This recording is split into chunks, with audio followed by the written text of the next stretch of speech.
Tuesday, October 22nd, at Maple Street School for the withdrawal of funds from the school district building repair and maintenance fund for the following: not to exceed $160,000 for the Hopkinton Middle High School air handler replacement for the HMHS library unit, and not to exceed $65,000 for the HMHS flooring replacements, so a total of $225,000. At the school board meeting immediately following the hearing, the board will vote on an action item regarding the withdrawal from the school district building repair and maintenance fund. All interested residents are encouraged to attend. So with that, we want to have Jim say. Yes, so just to reiterate, this is coming from the capital improvement plan that we discussed over multiple meetings. Committee made a recommendation to move forward with these two items. Jim is certainly here to answer any questions from the public.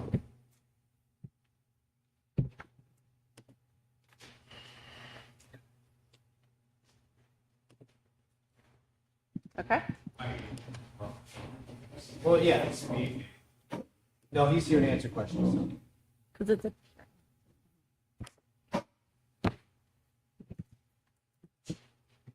Good evening. Are you working here? Lauren Clement, 86 Maple Street. Okay. Just for the public's sake, if we could get some clarifications. It says air handler replacement, $160K. Is that an air purifier? Is that a heating system? Is it a heating and cooling system? There's no definitive explanation there. Air handler, to me, sounds like you're filtering air. I know the answer to it because I asked Jim, but I think there needs to be an elaboration on that. I was curious how the district comes up with price tags or guesstimates for items like this without RFPs already going out. And I don't know if you can elaborate on that, how you get a ballpark of what a unit's going to cost a district if you haven't bid it out. So, two-part question there, a little better clarification on the air handler and how that works with coming up with a CIP price tag, which obviously if you set it in 8 months ago, that some stuff moves prices. So a little clarification on that would be helpful. Thank you. Mr. Rizicki? come on up.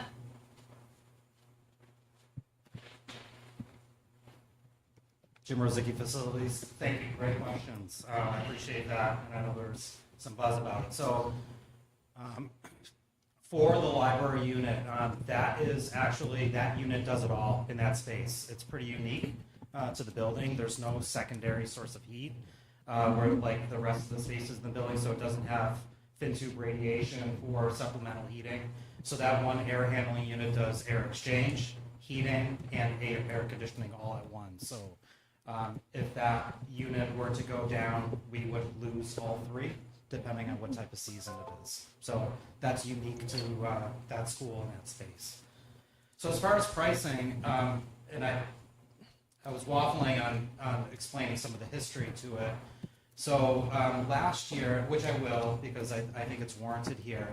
So 2.5 years ago, when we created the CIP for 10 years, we identified 4 air handling units that were approaching or beyond end of life. So these were installed during the 1997 edition, and usually air handling lasts between 20 and 25 years. We're currently at 27. So the first year that I was here, we did the auditorium air conditioning and air handling equipment. And then we have 3 other units that are similar in make, not similar in size, similar in make, that do the same thing. So we decided to tackle one of those per year. So last year at this time, we came to the public for a public hearing. Well, let me back up. So when we knew that we wanted to pursue those other air handlers, we contracted with H.L. Turner, which is a mechanical engineer, to redesign these 3 units to be current code. So we worked with them, and at that time, about a year ago, when we had that completed document, we asked the engineer for just a ballpark budget number. So we thought that was safe. So we came to the public this time last year asking for $75,000 to replace one of those units. And we put it out to bid publicly for the library unit. Well, quickly we discovered that when I did the open bid and I had about 4 different contractors come and bid on the job, their bids came back like more than double of what we anticipated it would be. Again, just given the nature of that space, and the one interesting thing about the library, there's no roof above it. The air handler is actually on the secondary roof, and the venting goes down and through the wall into that space. So we really needed airflow because code at that time, back in '97, ASHRAE standards were a lot less critical. Now we have to, if we're going to upgrade a unit, we have to make it to code, which we need more airflow. I hope I'm not geeking out on this, but No, this is great. just trying to give the play-by-play. So we discovered that more modifications need to be made to like the duct sizing, and either it was a toss-up between, do we re-support the roof deck and get a structural engineer because the unit needed to be bigger, or did we add a secondary unit and cut more holes into the roof to add more ductwork to get into that space? So again, through the bid process through November and December, and all these bids came back super high, we were like, no way are we going to go back to the public and say we way underestimated that number. So we decided to switch gears and do the smallest unit, which was the CAD room. So so that's what we went forward with because it was able to fit into that the money that we had allotted. So your question about pricing, yes, last year we used what the best guess what the engineer gave us at the time for that one. Since it was way over, well, forget what I just said about it being way over. So I originally did this project out last year at this time, and so that is the number that I'm using. So I have bids from contractors saying it's going to be between 140 and 160 for that project, and that was last year. So that's how I get the pricing. In all the bids that I do, I ask for an alternate for the next year's project, if that makes any sense. So just so I'm a little bit more prepared budgetarily. So I essentially, even though I'm going out to bid for one unit, I always ask for an alternate. I'm like, hey, while you're here, we have this other unit that we're going to get replaced next year. Throw out your best number on it since you know this, you're getting to know the space. So I hope that answered the 2 questions. Thanks, Jim. Thanks, Jim. Thanks, Jim. Jim, for the flooring replacement, we did a bunch of flooring during the building project. Yes. So where is this, what are we hitting now? And what's left? Oh yeah, so okay, what's left? Really the whole first floor, which is the big cafeteria, the ramp, the mini cafeteria, the PE offices, the hallways, the home ec room. That still has the vintage 97 flooring in it. So one of the reasons why we wanted to tackle the cafeteria space first is because if you're ever in the space, just take a look at the floor. It makes no rhyme or reason. It was designed with a certain color scheme at times, but over the years we've had a lot of damage and repair, so you'll see different color mismatched tiles. One of the other contributing factors is like we're obviously getting moisture underneath the floor, so that's why they're all coming up. VCT usually lasts 30 years in a facility, so we're already at that and beyond, but the situation where they're actually coming up at times is a sign of moisture underneath. So in this cost is more moisture analysis and a little bit more leeway financially in case that they have to do another mitigating repair to whatever moisture issue there is. So again, our goal also is sustainability. So this is a marmoleum tile product that does not need floor finishes or waxing or heavy chemicals to maintain. We actually found this chemical or this particular product to hold up very, very well during the building project. They did the science labs and the CAD lab and a couple other hard surface spaces. So to answer your question again, beyond that, a lot of the classrooms have already been completed in the building project for carpet and or this tile. So beyond the first floor stuff that I just mentioned, we have second floor hallways, fourth floor hallway, and also the fifth floor hallway. and a random classroom up there that we would need new tile for. So again, just like anything, just like the air handler, we want to do a little bit each year and yeah, attack it that way. So Thank you. Thanks, Jim.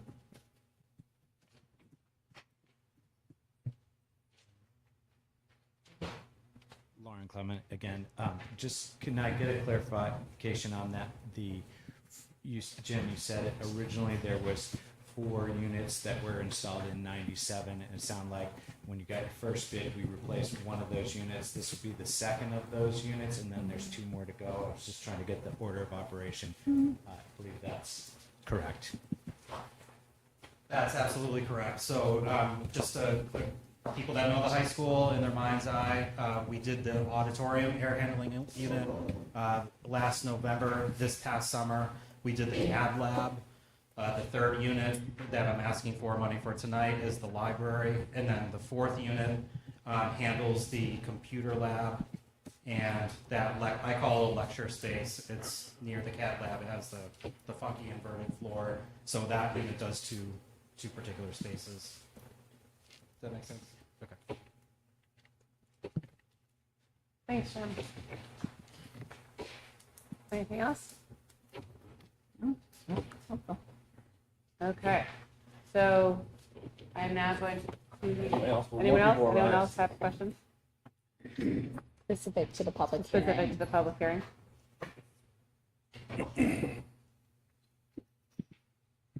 Okay, so we are going to close the public hearing related to the expenditures for the air handler and the floor replacement, and we will vote on those immediately at the meeting following this. All right, and we will adjourn this and start again in 2 minutes. Perfect. Thanks. All right. I texted.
Matt, are you ready?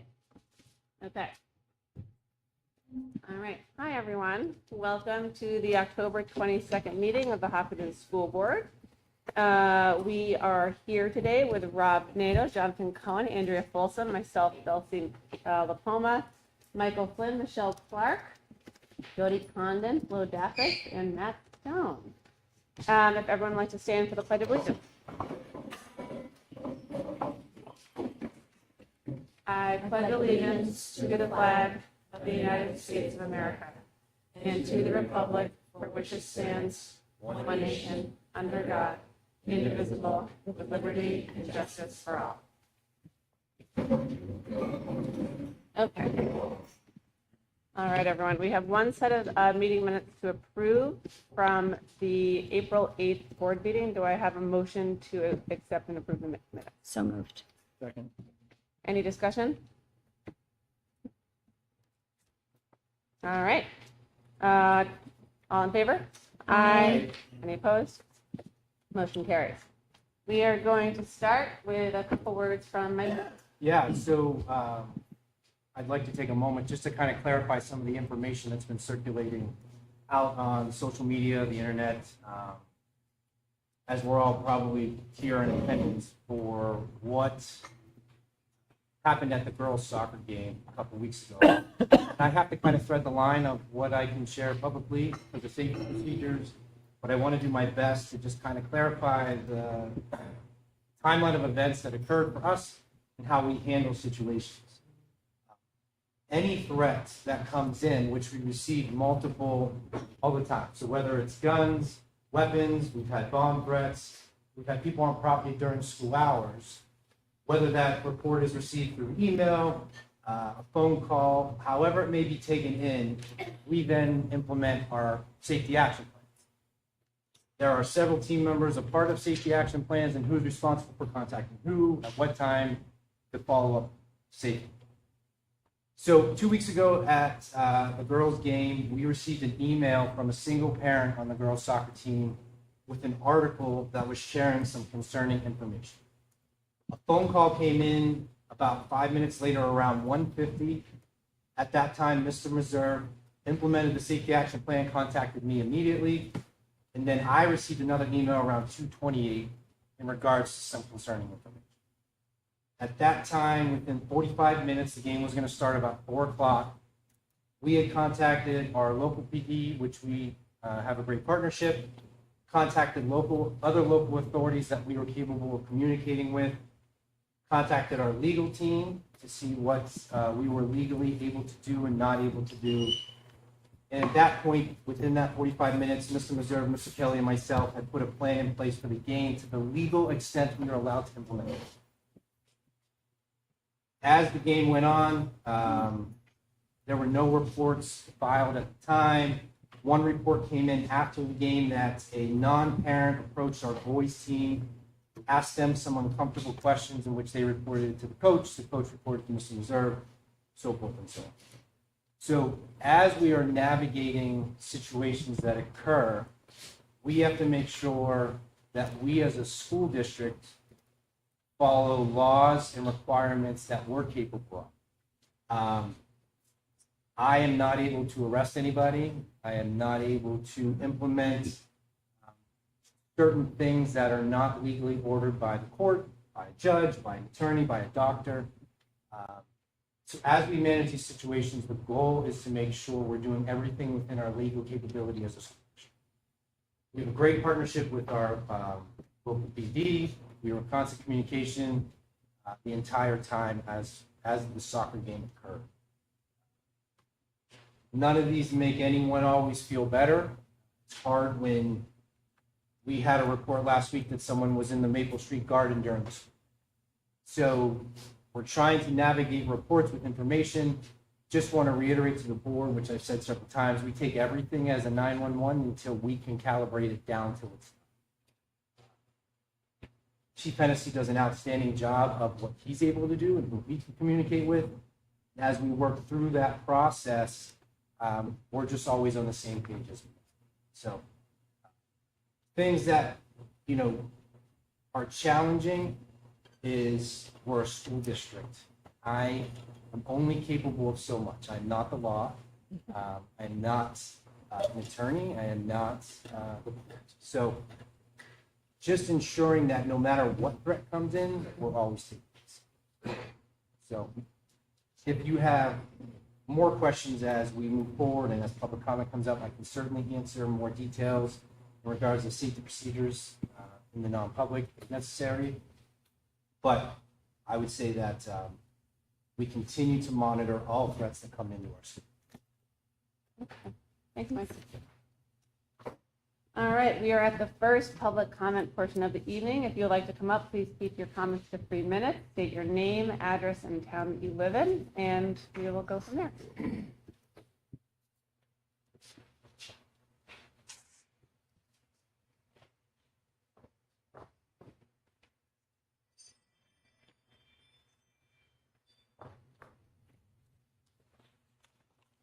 Hi, I'm Joanna Gildersleeve. I live in Hopkinton.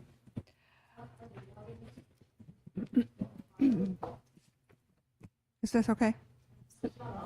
So the microphone is primarily for folks who are watching us on Zoom. So if you want to just project that would be great. There's no speakers for any audience with hearing impairment or anything like that?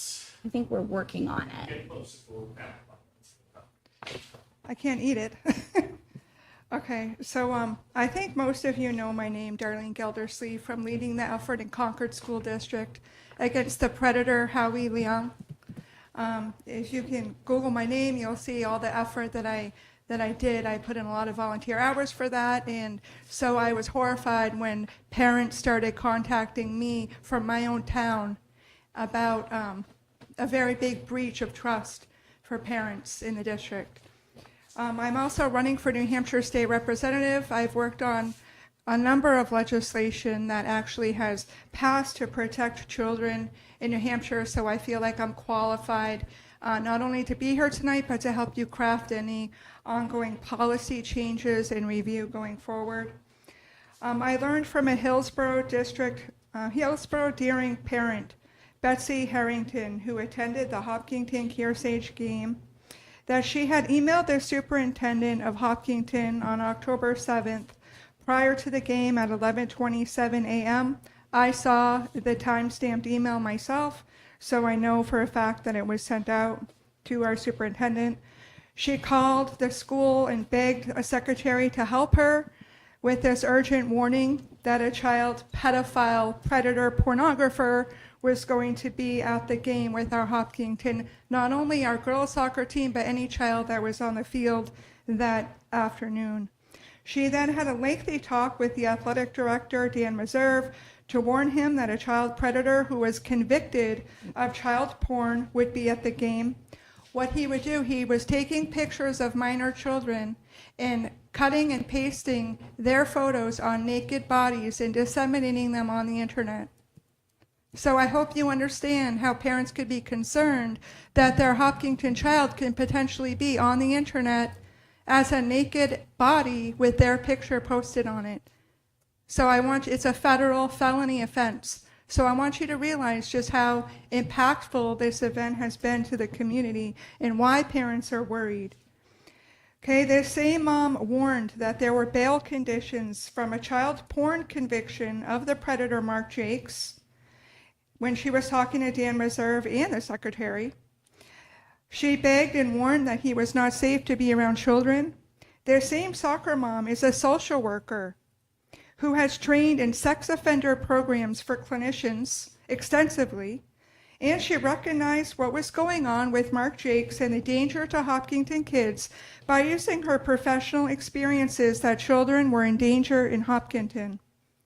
The predator was photographed by another mom who was accompanied the soccer mom.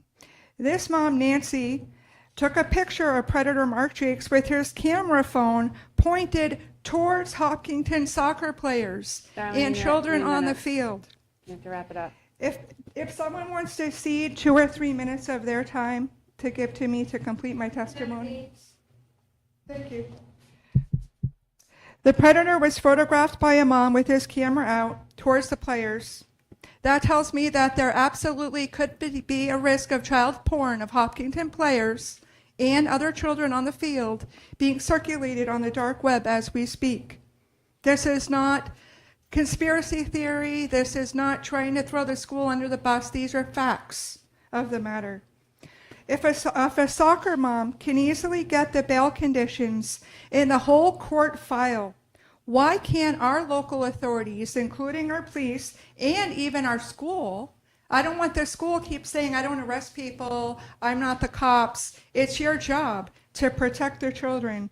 So why couldn't you immediately call the police and call the federal U.S. Attorney's Office, Jane Young? Why couldn't you give her a 2-minute call and find out this guy's bail conditions if he was even allowed to be at the game?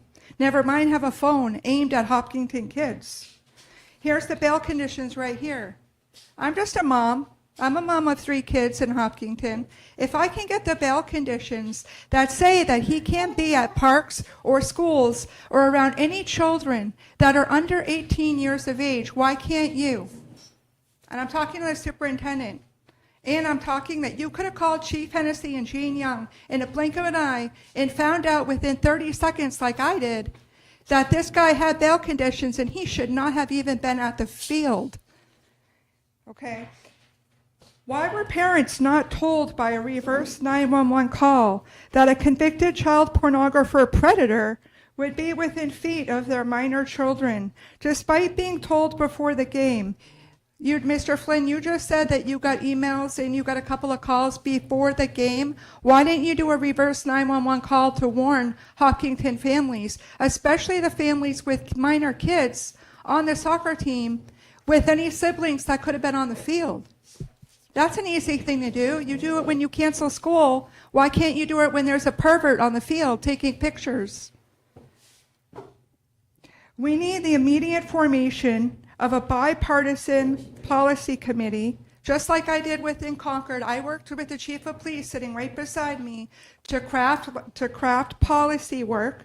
We took apart the policy manual that's existing, and we literally ripped it apart. And it was bipartisan. There was no cherry picking. There was no saying this parent can be on the committee, this one can't. Anyone in the room who wanted to come, we all sat at round tables and we all got along great. They ordered food and we all picked apart policy meetings. Darlene, you're at 3 minutes. Anyone else want to see? Thank you.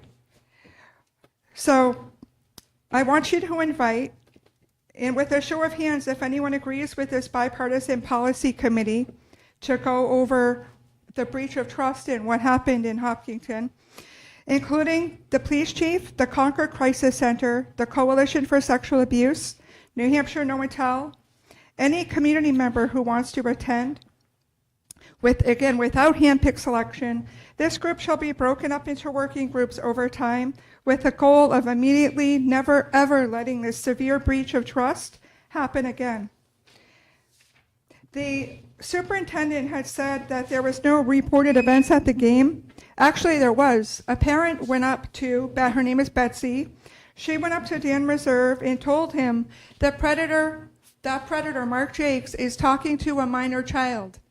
She had to run over to the minor child that he was engaging with, pull him by the hand, and take him back to his mother. So there absolutely was an event. The predator directly engaged with a Hopkinton kid, and the mother was horrified that it happened. So why did a mother have to do that and not a Hopkinton official or cop? That's just absolutely not right.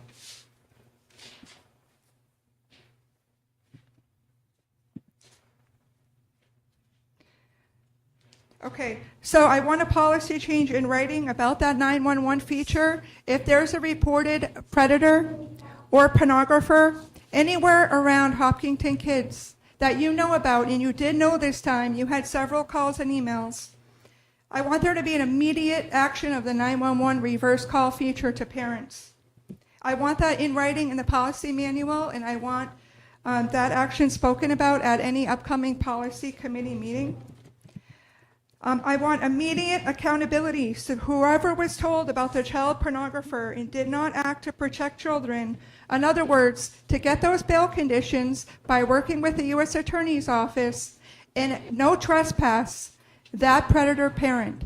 If someone wearing a pink armband can get no trespass at a game in another district, surely you can no trespass a child porn predator pedo. Lastly, I request a full independent investigation to find out exactly where the breakdowns in child safety were and just how a predator was allowed to prey upon and potentially take pictures of Hopkinton children with a camera in hand. I want that full independent investigative report released to the taxpayers, since they're the ones who are going to be funding it. For parents who are listening who are concerned that they had a player on the field and their player was potentially Darlene, you're at 3 victimized minutes. by child pornography, please reach out to the U.S. Attorney's Office. Her name is Jane Young, and she can assist you. Darlene, They 3 did minutes. find pornography on his phone. They found his pornography on his phone after the Hopkinton game. Let that sink in. That pornography could very well be Hopkinton players. There must be accountability, starting with the athletic director and the superintendent. Thank you so much for listening.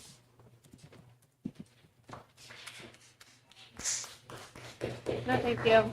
Nothing. give you guys this because Anne Marie Banfield notified the town via a couple Facebook pages on October 6th that this guy was going to be here. And I'll let you look at number 5.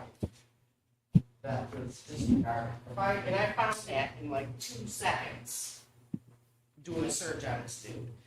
I was in Florida when I saw that message from Anne Marie. And you've got 2 minutes, Rita, to, Okay. We'll read a quick letter from and name and address. My name is Rita Blanchard, 111 Barton Corner Road. I'm going to read a letter from Betsy Harrington. I believe you all received an email from her. I think that's what She is unable to attend the school board meeting to speak. Her kids had a soccer game, and she wants to clarify what actually happened. And I'm reading her comments out loud. She attended the Hopkinton varsity girls soccer game on October 7th against Kearsarge. She did not want to attend that game, but felt compelled, knowing that a convicted sex offender would be violating his conditions around our children. Her kids play soccer at Hillsborough Deering, and the HD girls played at Kearsarge on October 1st, a game where Mark Jocks was also attending. She did not know he was in attendance until after the game. She called the Sutton police the next day. They informed her that he was at that game. They openly admitted he was openly around children and that he uses a cell phone while at the game. She then read his sentencing documents, which I just gave you a copy of. Where was I? And she knew that he was violating his conditions. Sutton PD did not give any indication that they were going to warn anyone, so she was very concerned. She felt compelled to tell anyone who would listen that he was violating his conditions and was putting himself in a precarious position. She previously was a sex offender counselor at the New Hampshire State Prison. She knew what she was seeing was totally wrong. She tried to warn the Hopkinton staff before the game, but no one would take her concerns seriously.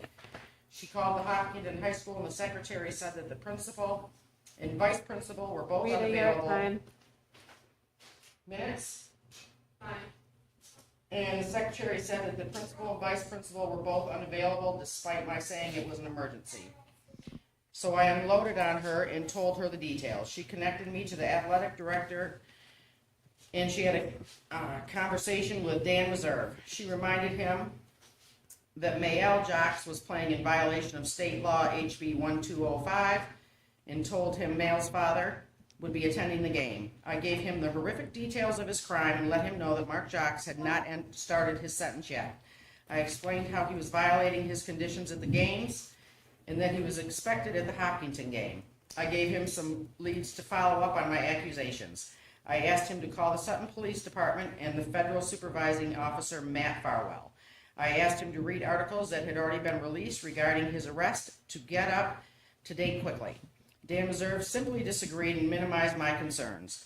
I got off the phone with even more concern, thinking more people would be exposed. I wrote a quick email to the superintendent and did not hear back. So I asked a friend to meet me and we went to the game to see for ourselves. Mark Jocks was there when I arrived. He was the first person I saw.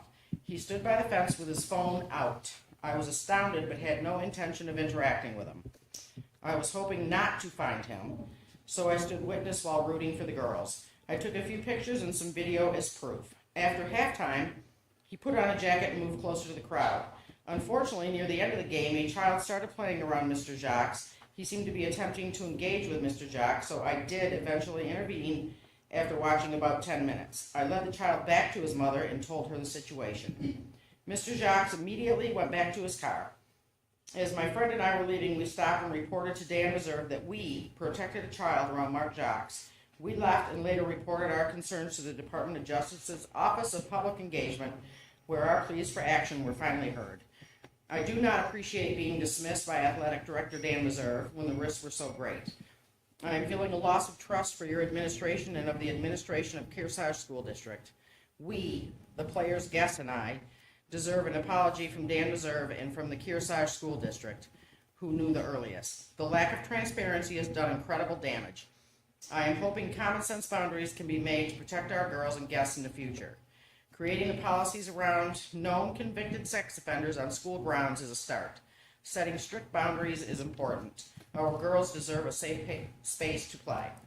They didn't have a safe space at the game against Kearsarge from multiple fronts. I am very disappointed. Betsy Harrington, soccer mom from Hillsborough Deering. I did give you guys a report. If you read number 5, it says he's not supposed to be at that game, but I found that in like a 2-second search from Florida. And you have a copy of Anne Marie's warning to the town You're on on time. October 6th. You're on time. Thanks, Rita.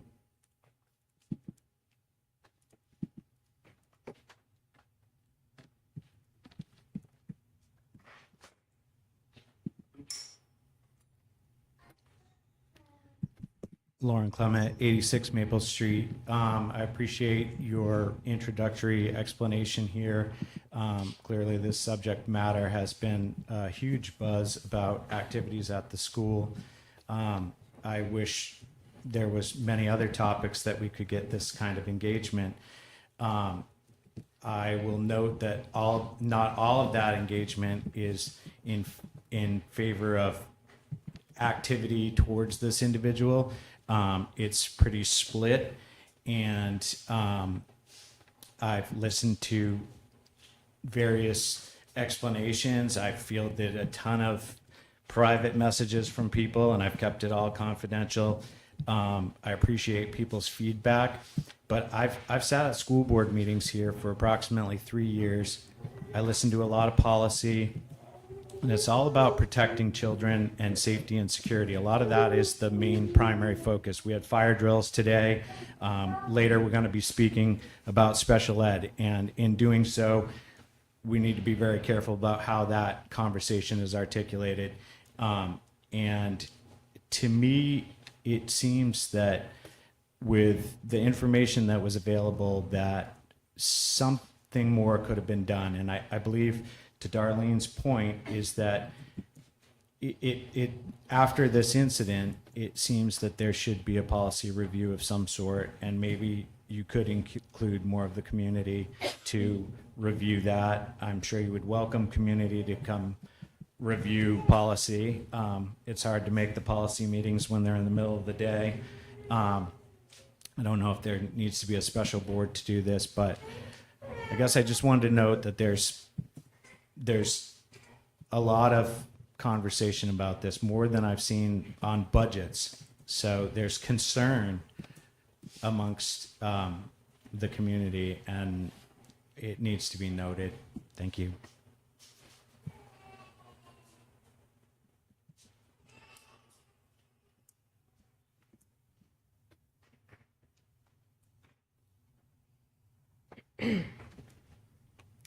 Good evening. My name is Anne Marie Banfield. I live in Northampton. I was asked to come here by a couple parents who want to remain confidential. First of all, from the parents that I've spoken to, and I agree that a notification should be sent out to all parents in Hopkinton about what took place. There should be a timeline, there should be information so that everything is made transparent. On top of that, parents need to know, because a lot of them don't know what took place. So they need to know. And if they were at the game, they may not even know that this is going on, that any of this happened. So it is very important that all parents be notified and brought up to date on this occurrence. I know Betsy personally. I know Nancy personally, both women who were at the game that day. I know that they were contacting you. I know everything ahead of time because I was working with them. We knew about this man, and Betsy took it upon herself to call. Again, we all knew that this was going to happen, and that she sent out an email. We expected not for you to go arrest the man. We expected you to notify the parents. Simply let them know what they were walking into. That's it. Nobody expected you to do anything outside what you're supposed to do as a superintendent or as an athletic director. Who told these parents?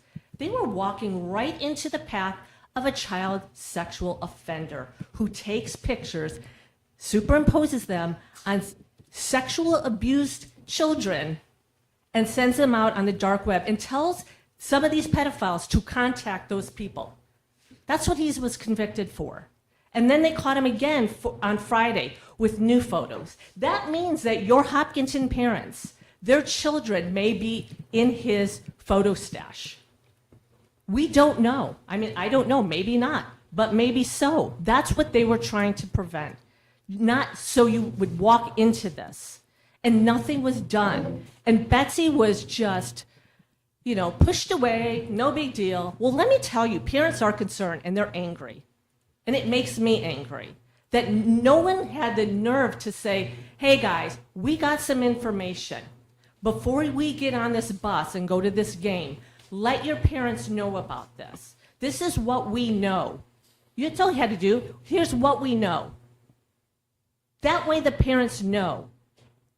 And they can decide whether they want to put their child on that bus or not. They walked into this because nobody, and you know what, do you need a law to tell them? You need a law or a policy? Great that she's recommending a policy, I would agree. But you need a policy and a law to tell you to notify these parents? Kids have all their phones. They can tell their parents. Yeah, Marie, you're at 3 minutes. Okay, I thank you for taking my testimony. I do appreciate that. But something needs to be done. This is wrong. Please, please take this advice. Notify the parents. Let them know so they can contact the district attorney. Thank you.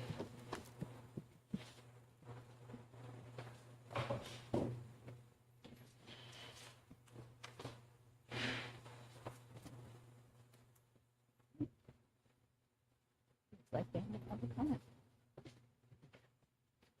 All right. No, I think Michaela wanted to speak. Let's take a minute.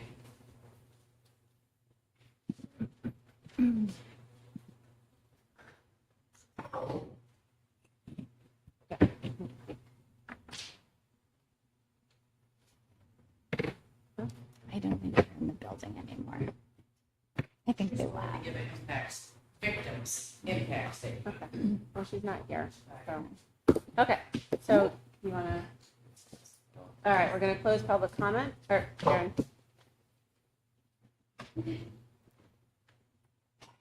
Hi, my name is Erin Vandenboer. I live at 1017 Broad Cove Road here in Hopkinton. I have to say, I believe that keeping sex offenders away from children is important work, and I think people are right to be concerned about it.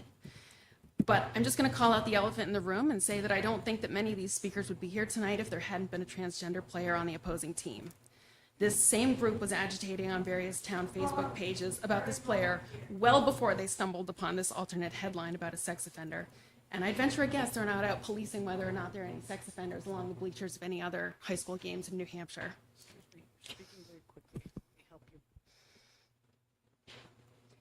Some of the loudest commenters aren't from Hopkinton and don't have kids in our schools. What they have is a very clear agenda of preventing trans girls from participating in girls' sports. They literally wear it on their sleeve with pink armbands. So I'd just like to say for the record that this very loud but actually very small group of people doesn't speak for all of Hopkinton. And I hope that all kids from every part of the state will feel welcome to come play here. And I hope that when they do, they know that there will be far more of us cheering them on than tearing them down. You know, has nothing to do with a transgender kid. You're equating issues for Rita Blanchard, 111 Barton Corner All Road. right. Darlene. Yes. I'm going to dispute that fact. We're here because of the sex offender that the school was notified about, who showed up at the field with zero action taken to protect the kids. The fact that his son is transgender is a moot point. That is not why we are here. So I just wanted to reiterate that that is not why we are here. Okay. All right. We're at the end of public comment. We're going to take a brief recess, and then we'll connect. All right.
we are going to switch and start with board comments, and then we'll go to student comments. Okay, Flo?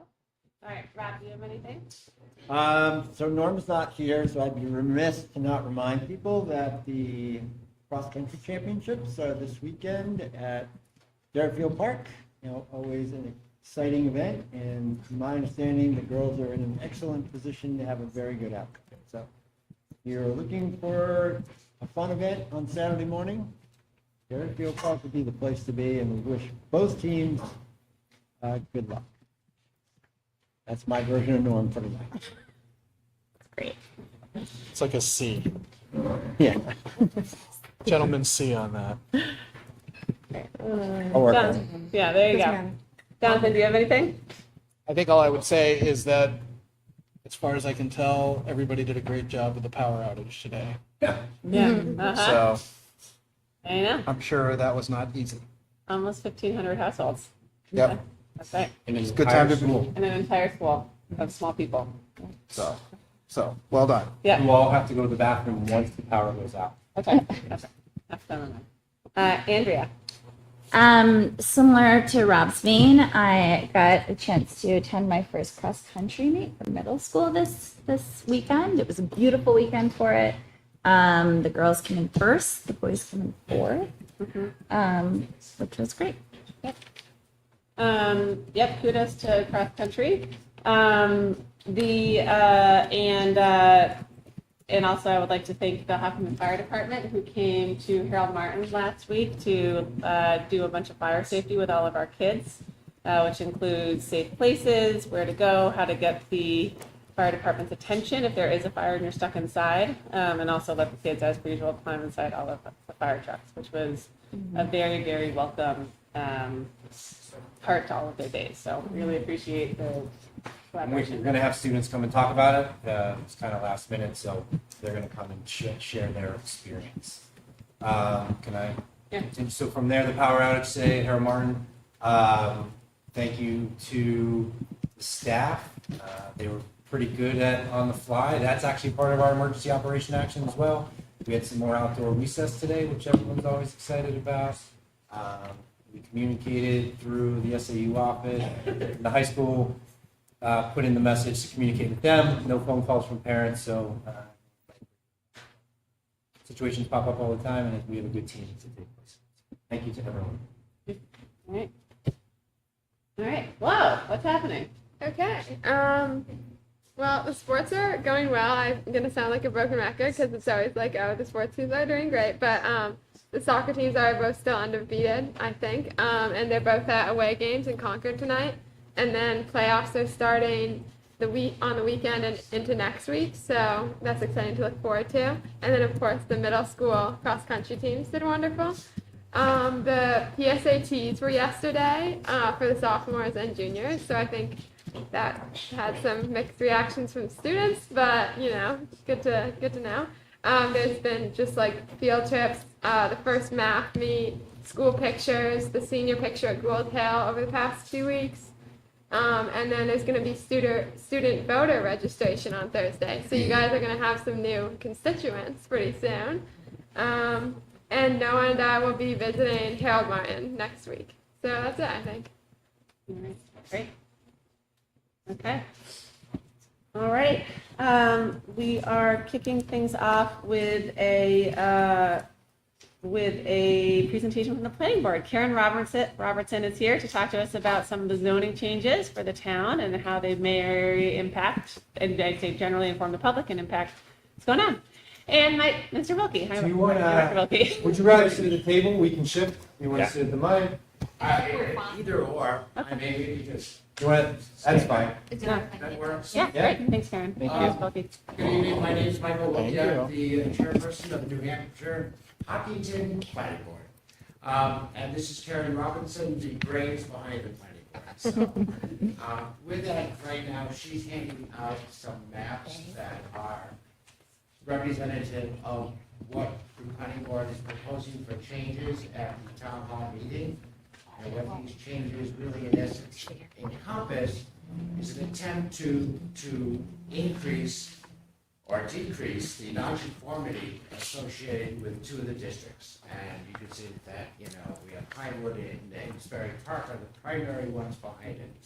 What I'm going to do is ask you to turn to the second page of the handouts and to give you some idea. And I believe this is what the intent of what everybody's kind of looking for, not only from a personal perspective, but I imagine from a forecasting perspective or an understanding of the potential impact to the school as far as enrollment and at all. The first page, to be utterly total, they're not numbered, it's called R1 area conformity. And it may more appropriately be called a non-conformity map. If you notice in the bottom left-hand side, you'll see the legend, and the legend has, through the stripes, the area which is non-conforming to the current R1 requirements.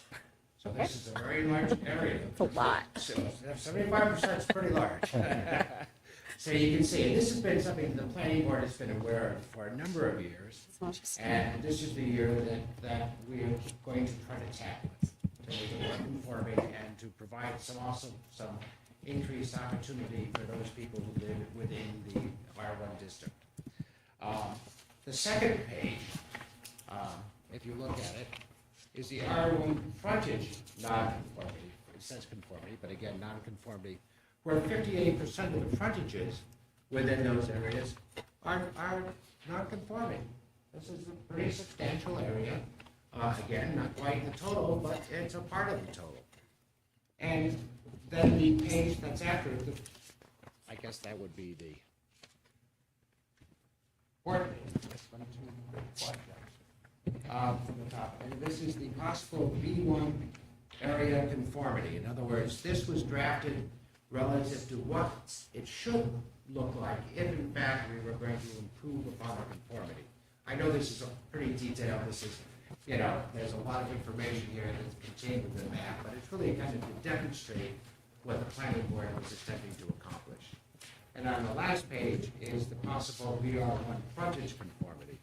So you can see that in those two areas, if in fact we go ahead with the proposed changes, we would make the area conformity improve to 97%, so only a 3% nonconformity. And if you look at the frontage, we're able to accomplish making the nonconformity down to 7%. So this is a significant change from a conformity perspective. And in doing this, going to the very, very first page, which is kind of the accumulation of the previous pages to bring the whole area into a more conforming structure. So, wow. That's a lot. That's a ton of work. Will this change, is it change anything about the build, is it change anything in terms of the, actually, sorry. Thank you so much for being here. Do you guys have any questions before I jump in? Okay. Yes, it does. Okay. So could you give a brief synopsis about what changes are going to be in place that turns these from non-conforming into conforming, particularly as it might apply to new builds or future development? Sure, absolutely. I think that's what you're probably looking for as well. What we're doing here is creating a whole new district. It's a neighborhood residential district. And so, for example, what was considered R1 is really kind of transforming itself with the conformity to this neighborhood residential. And we are changing the setbacks, we are changing the square footage, the area that's required to build. So what it does mean is that individual houses within the district will have an opportunity to put on an addition, whereas they may not have had that ability prior to because of the setbacks, because of the area on their particular property. So yes, there could be an addition that's put on. In some of the areas, I guess they could, if land permitted, to put, accessory dwelling unit. There are a few larger lots that are out there in which potentially you could put in, an apartment building. Have to remember about these districts. They have water, but the septic is ground septic. It's not done through the town. This is a very, very important consideration because The maximum that the state would permit in that area is what, 2,000 feet, is it, for a septic system? 1,000? So, 4 units to 1 acre. 4 acres to 1, 4 units to 1 acre, sorry, to 1 acre. So there, there is a restriction of how many units could in fact be put in a particular area. So, again, there are a few lots that there could be development into having apartments. How many would come in there? I don't know. With the zoning for accessory buildings, I'm thinking like in-law apartments, would that be specific to something that one could lease rent, or would it be specific to family, like, is that a part of that? Yeah, it could be subject to rent. What the requirements are from the state and from our own ordinance is that at least the family has to live in one of the two structures, either the main house or within the accessory dwelling unit.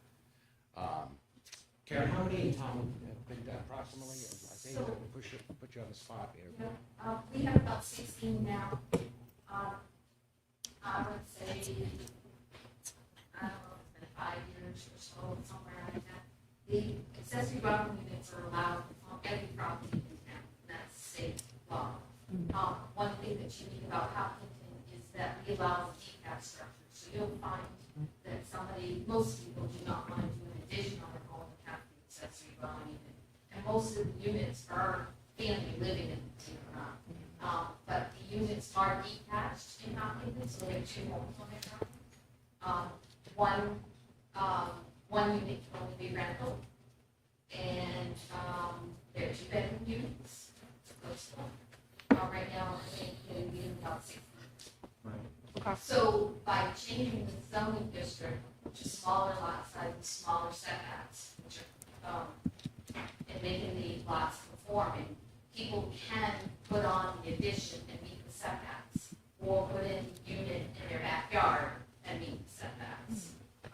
So that's one of the advantages. And not every lot, if you look at the map and everything else like this, not every lot, matter of fact, most of them do not really lend themselves to a separate building as far as the ADU.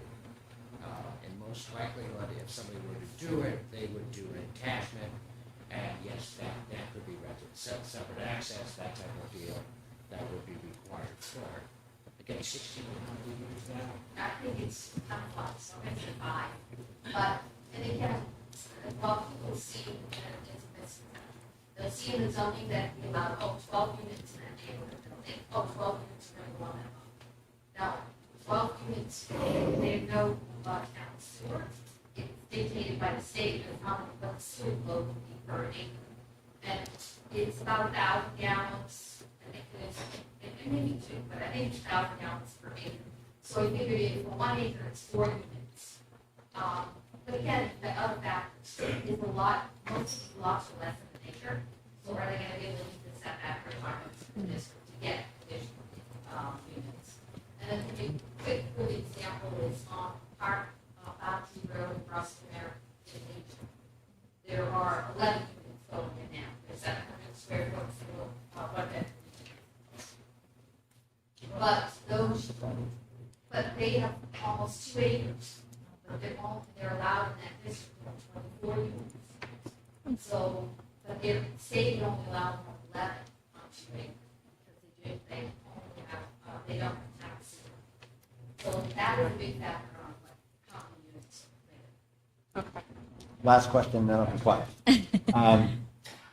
They're just kind of thinking about the equity side of things. So if this is a change to this zone, I know people can always request, right? But if you live in another zone in town and you have a similar scenario, like, have you thought of, like, it sounds to me like part of this is to meet the need for more housing. But that could be anywhere. Yeah, I think that was, it was part of our discussions that this could create the ability to put on a separate structure. I think, again, as Karen suggested, the acreage itself is limiting still. Yeah, how many will do it? The other thing I think is that we've talked about and everybody's talked about is in fact housing and the availability of housing. But the costs associated with building a second structure that meets standards and everything else like this, you know, and some of them were sitting there saying, well, it's $350,000 to, yeah, and we allow 1,400 square foot as far as the layout of it. You know, how many will be built in 16 over 5 years? I don't know. I don't know. So I lied. One last question, because you said cost. As many as you like. How does it deal with the tiny home scenario? Would that be allowed or not allowed? Currently, tiny homes, because they're built on a chassis and they're towed, they have to go in the campground. But if somebody wanted to build a tiny home footprint on their house, they could do that? The New Hampshire building codes, residential building codes have a minimum square footage allowed. So tiny home would not meet the building codes in New Hampshire. There has to be insulation under the, you know, and so on. Thank you for the education. One of the things we don't know, and I think there's going to be a lot of bills introduced relative to providing for housing within the state this coming session. What that will bring, I know there were a number last time, some of them were sent to committee, they may resurface, some of them may be new legislative initiatives that come forward, and of course, to the extent it becomes, you know, a state requirement, that we would have to comply, in essence. Okay. Any other questions for us? Any other questions? Is there a timeline? So if this goes to the Town meeting? ballot, Yes, yeah, in March, yes.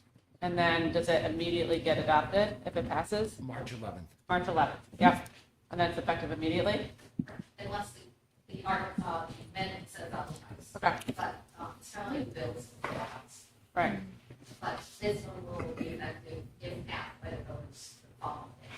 Okay, wow. And this is one of 4 or 5 other amendments. Some are related to this. One is to do affordable housing and definitions and things like that. 2 or 3 of them have to do bills that pass. Now we have to allow home daycares as a matter of right. So there are a number of bills and things that we're addressing. Okay. And this is, Wait, this last is, question this for is you, last only, question. this is only for, this area, right? Like in the village. This is not for the full town. That is only for what is identified Yeah. in that map. That is Yeah. not for anything further. And that's just because of the high density and all the Yeah, so we non-conforming initially- lots. Yeah. Okay. Yeah. Initially, if you looked at, there's been a lot of talk about water and sewer. Right. What's available, and all that. So we initially looked at, well, what do we have? How far does water go? How far does sewer go? And sewer is very limited, very small, even along the streets. One goes up so far Maple, so far to Marymount Savings Bank, you know, it's very limited. So we looked at that section of community, mostly, and learned, it all started out with by the Colonial Village, where we found that there are some lots by the Colonial Village that are zoned different from what the lots are across the street. Like, that doesn't make sense. So they didn't have the same opportunities for each other. Then we started looking further to see how far water and sewer went, and then that's how this all happened. There's been a lot of misconceptions or misinformation out there with respect to, you know, we're in it to create more housing. That really wasn't the initial goal. Once we started looking at the whole area, we're like, oh my gosh, there's so many non-conforming things. You're not supposed to have that. And so that's how we started that. And you'll notice 2 other zone changes. One is by the Colonial Village, just so it coincides with properties across the street. There may be some map changes as it relates to across from the post office. They may decide to go back to what they currently are in what's proposed. And then there's 3 lots up, say, past the high school, where water ends at that brook. That for some reason, those 3 lots are zoned different from their neighbors. So bringing those into students the same opportunities. Thanks. Thank Can't you, wait. Mike. Thank Thank you, Karen. Well, Thank you, guys. We really appreciate your time. I'm on the zoning board. Thank you. This is great. Thank you so much. Karen and I spent some time together. Great. All right. Now we are moving on to talk through special education with Mandy. As a reminder, we can't talk about any individual students or aspects of students or anything else. So we're going to talk in generalities, but we're trying to understand some of the dynamics that are influencing the way that we are administering and running special education. Yeah, so we invited Mandy here as a specific agenda topic, because it's going to be a topic of discussion from now until March. She has no formal presentation. This was more about a Q&A opportunity, along with some challenges that we're facing, not only just locally, but at the statewide level. We received notification from the state that our adequacy is the wrong word, our special education aid will be lower than last year, but our need for students and things have gone up. And Mandy can kind of talk about that formula as we move forward. The other challenge that, or topic for discussion is, we're really trying to continue what we've been working on for 3 years and budgeting appropriately for the needs rather than use unanticipated funds to cover costs. Now, sure, there's stuff like that, but going back to the simple stuff of gym and the sprinklers, right? The sprinklers were never appropriately or actually budgeted for. It was used out of other areas, where now we're trying to budget appropriately. That's what we're also trying to do with Mandy. Costs that are killing us that we can pretty easily talk publicly. Transportation costs, as you can see, quite amazing actually. Where we would have to be careful on the questions is placements, who's placed where, why people were placed in certain spots. But to reiterate that, we do everything possible to retain students before placement is discussed, even move forward. So kind of the 5,000-foot overview of what Mandy's here. That initial number was around $900,000, and we discussed some of the things that kind of fell our way. So with that, Mandy, any introduction at all? And I think to go along to continue some of the special education aid, I'm going to put the formula piece as simple as I can, because I don't talk business manager speak. But the easy way to sum it up is, when I was at the Special Ed Information Day, we have one every year with the Bureau, there were 100 new applications for special education aid across the state. So when you get only a certain amount of money federally, you have to split that up among all the applications. So that's the reason that it's lower, is that we're sharing it with far more kiddos. And I don't, in speaking with other regional directors, things like that are impacting that need. So special education aid can cover costs. And there's percentages to how much they can cover of what, and I won't get into that, but really, if you have a student who is attending a program that's not yours, right? So we could have a program here, but let's say we called it, if we had our own autism program or something like that, even if it's within our building, because it's a separate placement beyond regular ed, we could apply for special education aid for some of those services for those students. We don't have any of those. So most of us in, especially the region for sure, I know that, use it for our students who are out of district. So we can, anything we can look at, tuition costs, the transportation and all that. And again, you get percentages back depending on how much is spent and all those things above 3.5 times the average state rate per student. So I think the number was 69 and something. I don't remember all the numbers, but so anything above the 69, which is the 3.5 times, we can get a percentage back from. And Jeanette works really hard. Every time an invoice comes in, it gets submitted. But those funds also won't come January-ish. And I say ish because Of the following fiscal year. of the following fiscal year, right? Because we don't even put our final report in until after July 1, that the superintendent signs off on and things like that. So that's where some of the special education aid comes in, and the reason why it's lower is because the number of people accessing it are higher. Any other questions on that one before I shift to, I would just say that I saw an article on the Monitor today that said that statewide IEPs have risen 40% in 2016 to last year, according to the Department of Ed. yeah. I haven't gone back and looked at their numbers.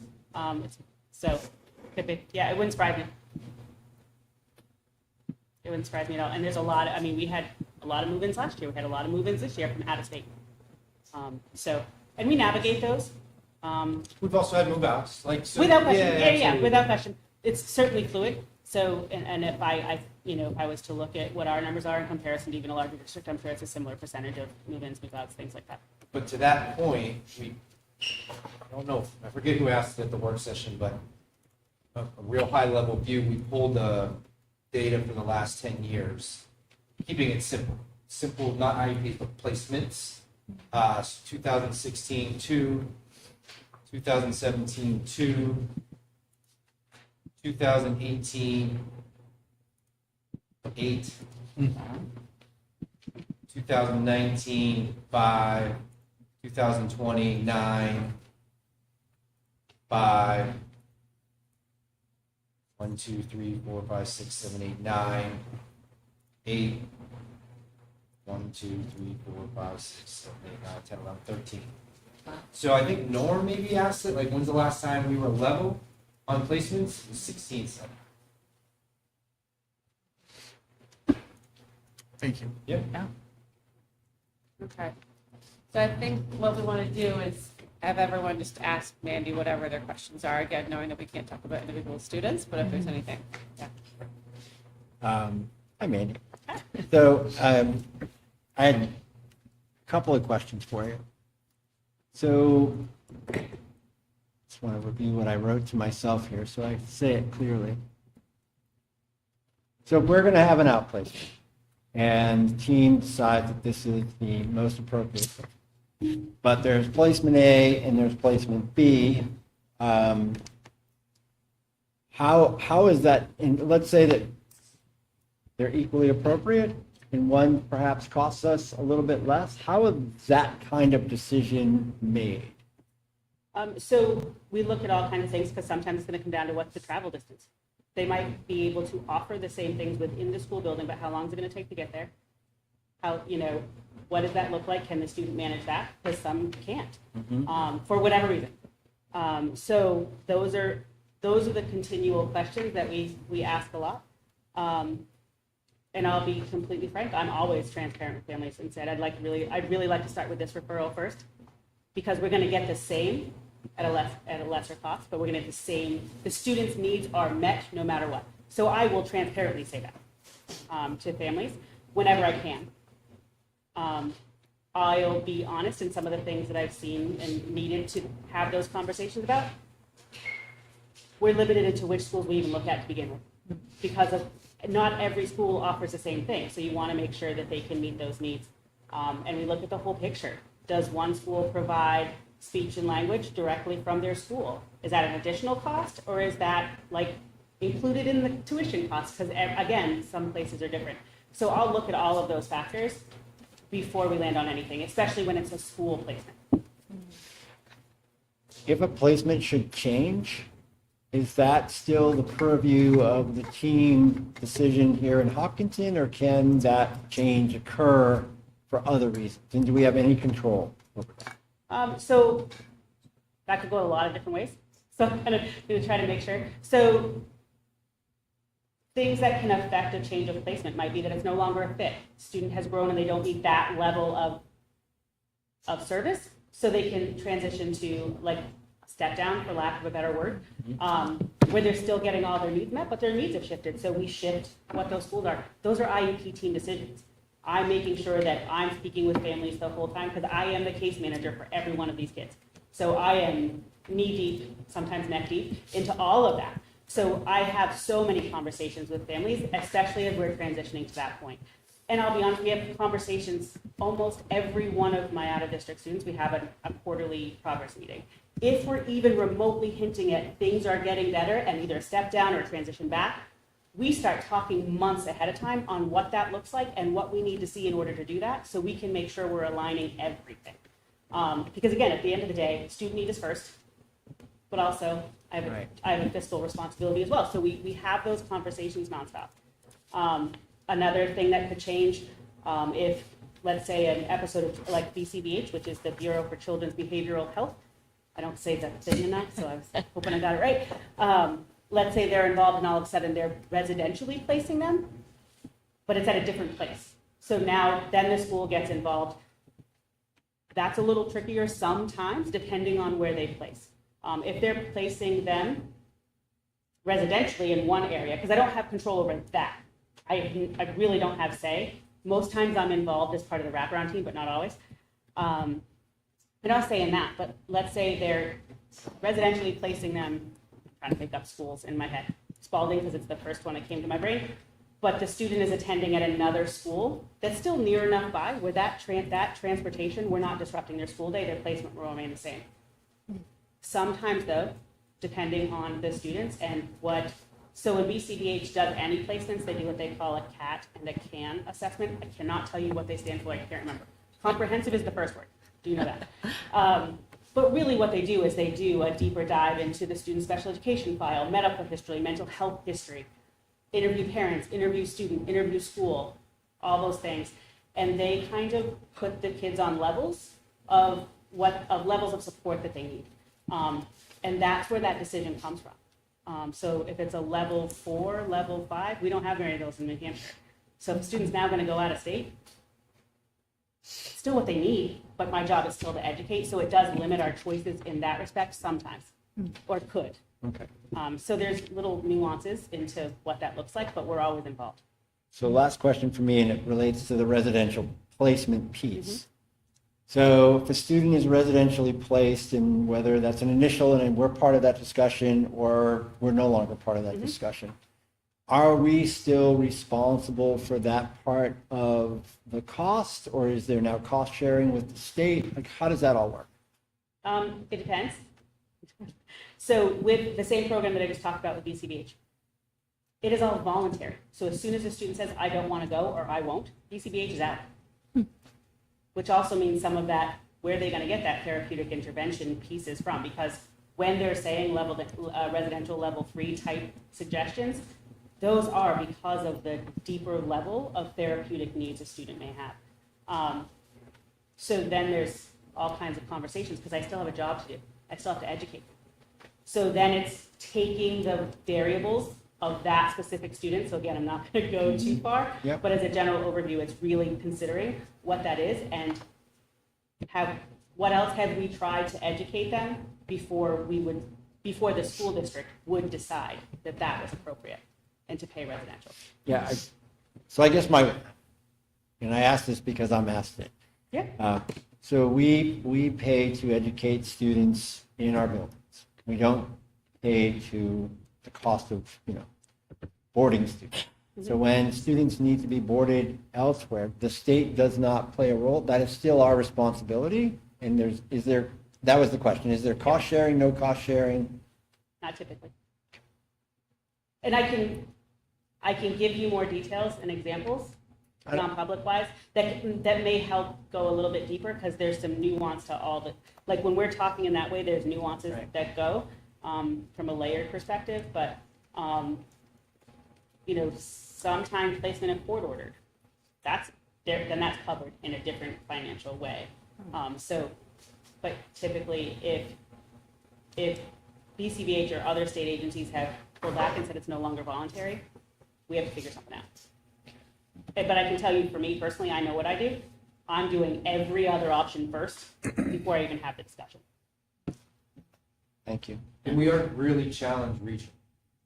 And I've said that a couple times, not only just transportation, but the location of service.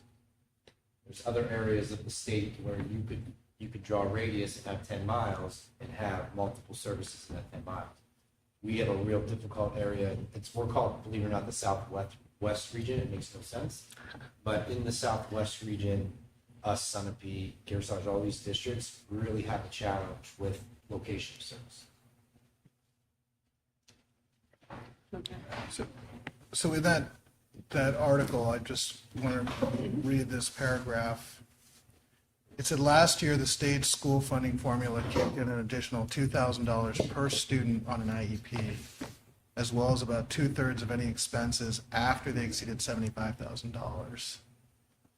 During the 22-23 school year, that amounted to 17% of the cost of special education services statewide, according to New Hampshire School Funding and Fairness Project. Is that accurate that we're So getting about? I'm better when I can read it and write on it. Okay. I'm that's me as a learner, so I'm like, I'm That's gonna fair. look at you and say, So, I think yeah. so, but I'd really like to be able to read it. I think set the eyes, overall and then number do that I'm thinking about here is funding about 17% of the full cost of a student on an IEP coming from the state. That's what I'm sort of keyed on. Mhm. Does that seem right to you without? Without like really just sitting and focusing Yeah. on it, I would say yes off the top. With the caveat is I'd really like to look at it and make sure that what I'm thinking matches reality. Sure, that's fair. And if, I guess I just say it just because this is something that we talked about on budget and something that, obviously we want to and are legally required to educate and meet the needs of all students.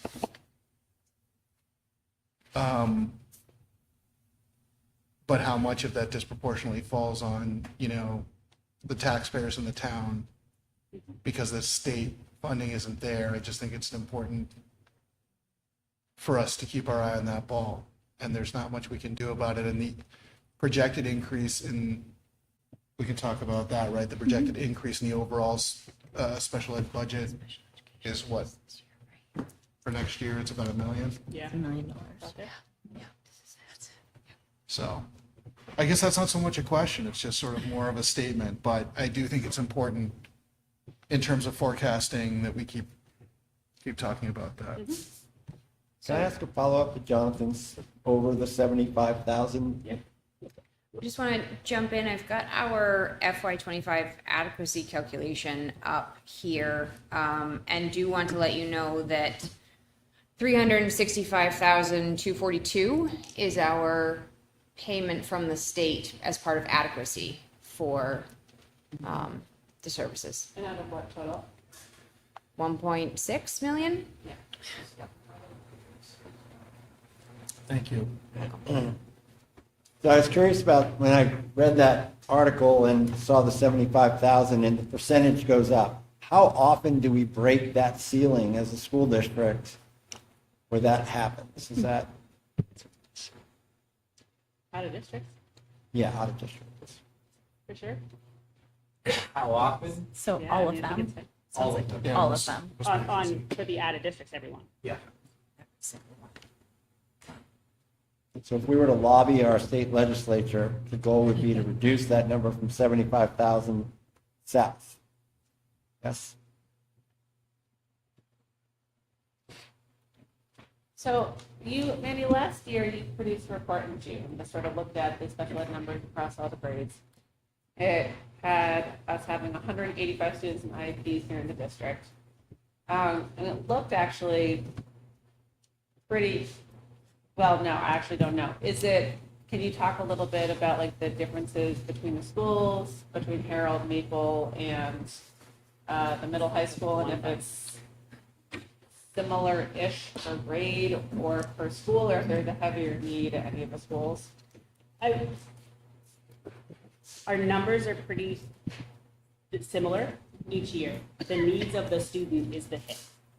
So when we talk about like what they need, so the level of service they may need, having to contract a provider to come in because of what they need, things like that. That's where we're seeing a difference. Could be half-day IA to a full-day IA. Yeah, it could be a teacher of the deaf, it could be an educational audiologist, it could be a teacher of the visually impaired, it could be an orientation and mobility specialist, it could be a whole gamut of types of services that we then have to begin, PT, OT, speech, all those things, for sure, are all part of those needs that are covered.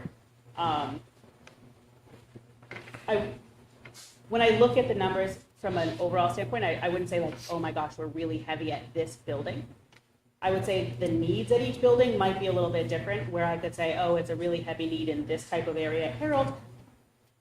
some of the academic type needs are really heavy here at Maple, right? And then what the needs are at the middle high school might be a little bit different too. And it's the need heavy part. All of them have needs, they're just different. Yeah. Okay, that makes sense.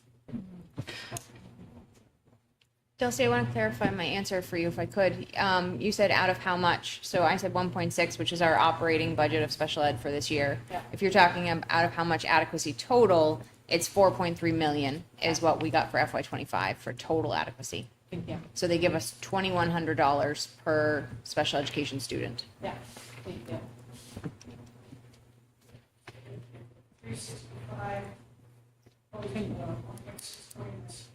It's not a Sorry. conversation. Sure, yeah. You talk a little bit about IEPs and there's obviously in-district, and I think also your summary in June, I think was great in terms of summarizing the types of needs that our students have. I think what I'm trying to think about, and this is sort of the lead up to budget conversation, can you talk a little bit about like what that looks like in terms of supporting students, administering that from your side across the schools, et cetera, just for people who might not know? So, I mean, in terms of like either meetings or yeah. Okay, I just want to make or sure that I was on staffing right. or whatever. So when we met last week, we had talked about like caseloads. I'm going to give the caseloads by building, but I'm going to leave out the number for the complex needs because when those are lower and there's only a handful in a really small district, I want to be careful and protect that so we can do that in non-public. But for when I think about like what the more typical special education caseload looks like, so I put pre-K all together at 17, but keep in mind that they're both case managers, but they're also both classroom teachers. Yep. And Kenda is also the preschool coordinator, so she takes care of all the DRPT and the reporting out on all the results and things like that. And then, so Harold, the case managers, I didn't not giving grades or anything, it's just 12, 12, 11 Okay. for the other case managers, not including the complex needs. Maple Street is 12, 14, 13. One of our case managers is 5, but he also runs our SSE. So we minimize how much specialized instruction and things that he has to do so that he can help respond to behaviors and support kiddos in that way. So that's his. Middle school is 10, 12. One of them is complex needs. The other has a caseload of 3, but again, he is he's the person who responds to behavior throughout the whole building. So his caseload is minimized intentionally to allow for that other support.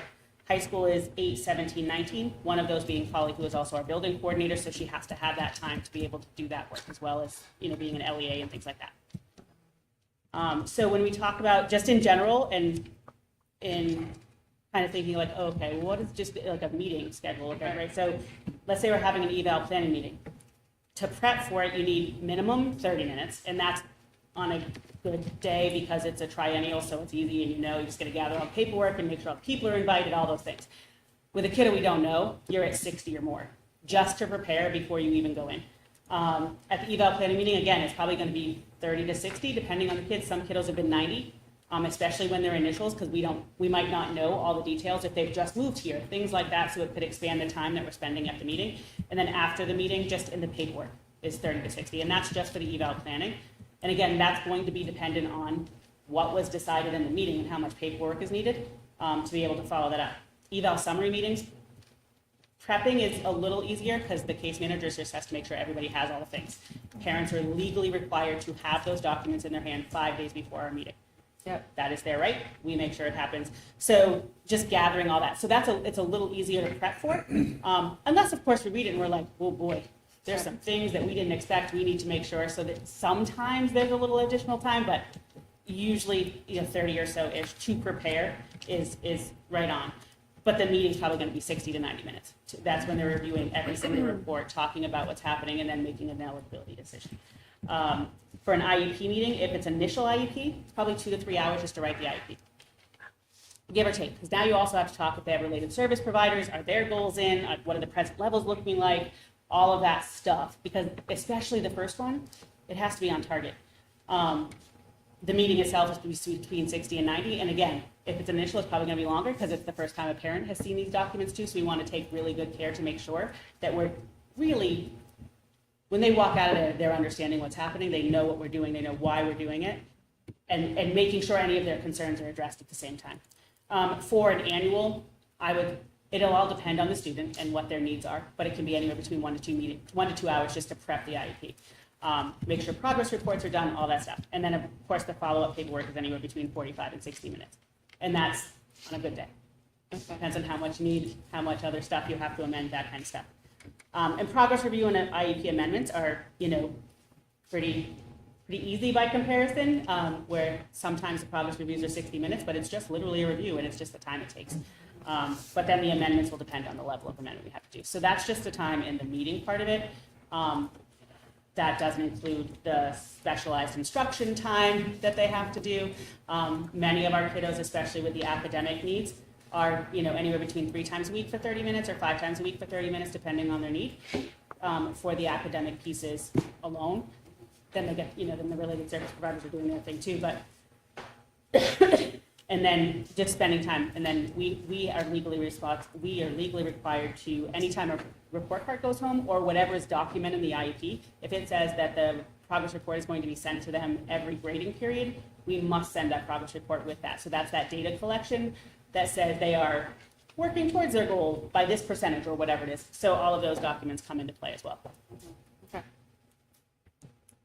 Does that help? That definitely helps. Thank you. Can I ask a question then? So I guess this would be maybe like an average, so you can't say specifics, but how many IEP meetings per child then are you looking at for just a year? So like right now, if I just look at one of the case managers at Harold Martin has 12 students on their caseload, they will at minimum have 12 meetings. Okay.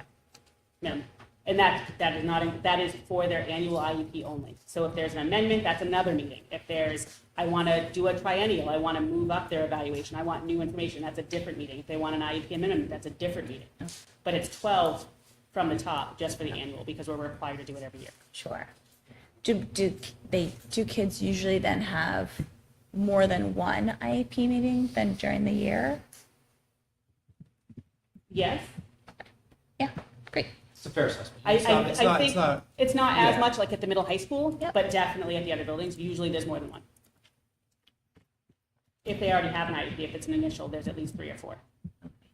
And does this take into account students who have 504s? This not is just an IEP? These are just IEP numbers. I haven't even started talking about that. Okay. So, one other thing I was thinking, because we're talking about, whether a special ed teacher should be added to Harold Martin, I wonder if you could speak just a little bit to, I'm sure there's no crystal ball and every kid is different and every kid's needs are different and could be some nature and some nurture, but what I wonder in assessing that is, obviously, on the one hand, there's meeting the needs of everybody, and if there's more kids that have needs, then we need to meet those needs. But separate from that is the financial impact, in the sense that, what I wonder is if you could speak a little bit to whether, if you can reach a student earlier, is that more likely to divert them later from possible placement or being on an IEP in the high school, in the middle school? Yeah, and I don't want to put words in Teresa's mouth, but in my conversations Yeah. with her, part of the stuff when she was asking for that really was about having a special education teacher. I want to be very clear. I could never be a regular ed teacher. I'd stink at it. Can't do it. I don't have that skill set. But then also my training gives me a different skill set, right? So even though it would be a special educator that she's asking for, some of that work will be in preventing that student from becoming a special education student. So it's kind of coming in before, but giving the support from somebody with that specialized knowledge in different ways to kind of navigate things that might be popping up for kiddos. So some of them will still have an IEP, and then that would be their case manager, and that's okay. But pieces of that request are about preventative measures. And then if we can hit it early enough, we could potentially, like we say it all the time, our job is to work ourselves out of work. Right. It's not happening. But like we have plenty of kids, we talked about the numbers not changing, but there are kids who are no longer eligible for IEPs. Whether that's because they've now no longer, it doesn't mean their disability went away. It just means that they don't need specialized instruction. So once you don't need specialized instruction, then we have to start talking about the appropriate plan, and this goes into the 504 IEP conversation, where if what they need is an accommodation, that's a different plan that best meets the needs of the student as they grow and develop and learn skills and strategies. And I think about that only because of the very large cost, since we're doing budget tonight, of the very large cost down the road. Yeah.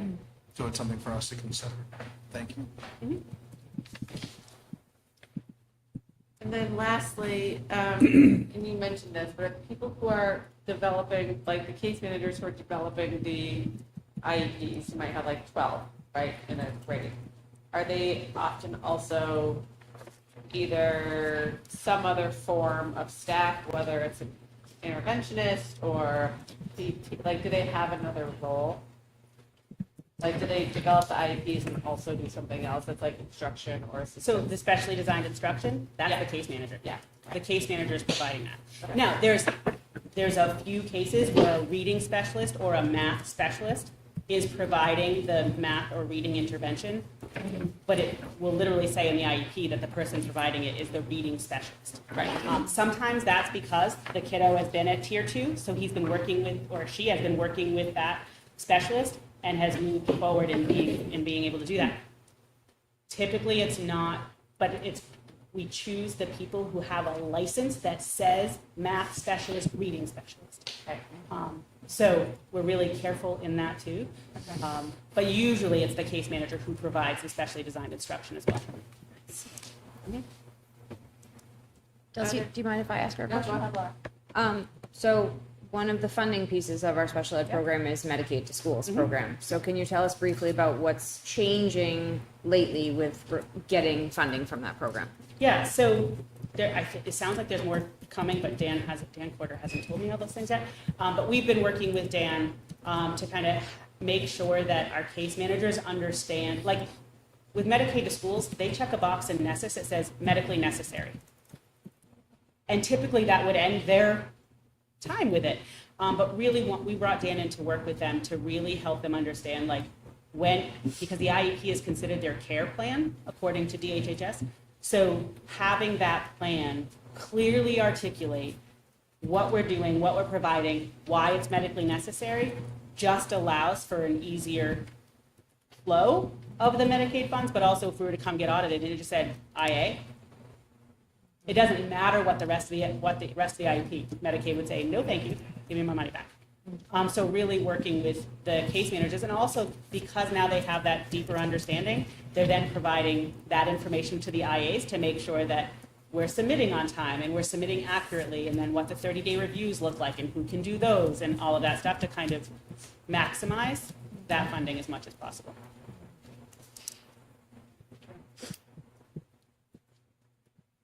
All right. Anything else from the board? If we have a couple of specific questions, Yeah. can we get those addressed? Yeah. Like, you want to go to non-public? I thought it could be, Yeah. I would just ask that we do it now because Mandy has to travel very far tomorrow for her CPI training. So if we can kick her out, that would be great. Yeah. Does that make sense to Jonathan Rob? Yes. Do a So brief- we are going to brief go non-public. into non-public, and then we'll come out, restart the meeting in public, all right? So you need a motion. We need a motion to go into non-public. Do I have a motion to So go into moved. non-public? And we're going to go into Wait, non-public under RFA RFA 91A, 91A, C for reputation. A for 3, 2, parentheses, C for reputation. Yes. 2. Two. Not 3. 8. Okay, I have a motion. Do I have a second? All right, roll call vote. Rob? Yes. Jonathan? Yes. Andrea? Dulcie? Great. Okay. No, I actually have to do my.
Yes.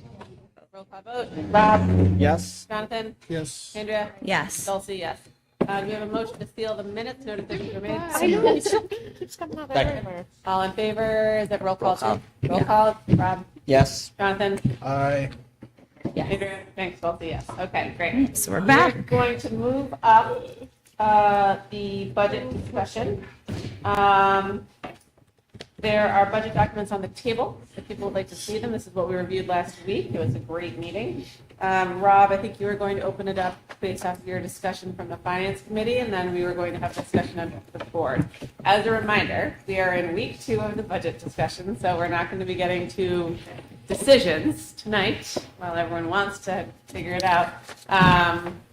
It is a long, multifaceted, complex discussion to figure out what we want to do as a school district to provide the best educational support and academics that we can to our kids, while also understanding the needs of the taxpayers. So this will take multiple meetings, and then it will go to the budget committee, where it will take multiple meetings, and then there will be a public hearing. Will come back to us, and then it gets voted on at school district meeting. Rob, take it away. Just really Yeah. quickly, the documents that were provided are the same ones that were provided last Last week. week, yep. No change. Yeah.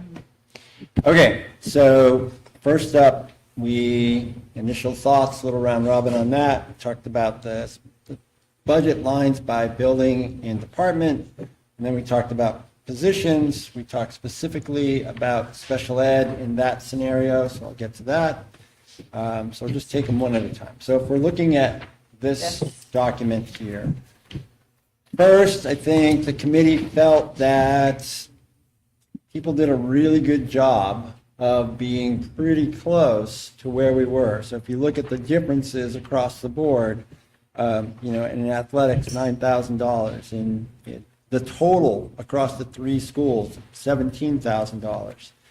In curriculum, $13,000. So things are pretty tight when we're talking about the gross aggregate numbers. Facilities was obviously a big question because of the size of the difference. Words, right? We always hear about wants and needs and all of that business. And I've said this before, I think that what gets put in a budget for a school district is not necessarily wants. I think they're all needs. And the question that we have to ask now is, what do you need now? We know you need it, but what do you need now? So the specific areas that the committee felt like go back and see if you can do some work was in the SAU, can we do a little trimming, right? We're about $30,000 difference. And we didn't feel like in years past and in previous administrations, it was come back with line items and we would have that conversation and it was really almost a micromanaging of the budget. We did this last year where we said to Mike, go find $1 million, and we came back at 8 something. So it's a similar philosophy with not necessarily big targeted numbers. So some trimming in the SAU. In facilities, a cut. I'm not going to use the word trim, I'm going to use the word cut. So we're looking for a bigger number there, and percentages wise, can 166 come down to closer to 100 in that area? But again, what do you need now that fits into the CIP plan? The tech department is a little trickier because, as was explained to me, and I think we talked about it last week, the difference is $74,000. But because as we realign things, the cost of phones got put into that tech department. So my initial thought and going into the Finance Committee meeting was that's another cut. But when you take away those phones, if you cut it, it's essentially saying you're flat. So I think trim, again, what do you need? What's going to work in the short run in those 3 areas? So the recommendation of the Finance Committee was to send that back to Mike with those things in mind, and in 2 weeks' time, see what work can be done. That's step 1. And I'll just stop now and before we can converse, and then I'll keep going if you want to do it that way. Yep. Can I jump in? So I think for me, I think there's, I a couple pieces where I think you're exactly right. These are all needs, and I think that, you know, a robust discussion that we've had is around facilities and underfunding it consistently. And something I've thought about is there a way, if this is Jim's articulation of what we need to like fully maintain the schools, how do we step him up to what he fully needs in a way that is progressive for the tax rate, understanding some of the other constraints. And so I think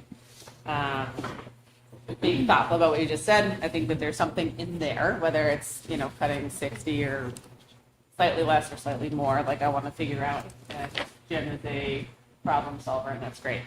The other two things that I really wanted to think through were in the technology trust. I went through and looked through, I'm going to look at Matt, some of the LAN switches, the projectors, the network switches, the audio systems.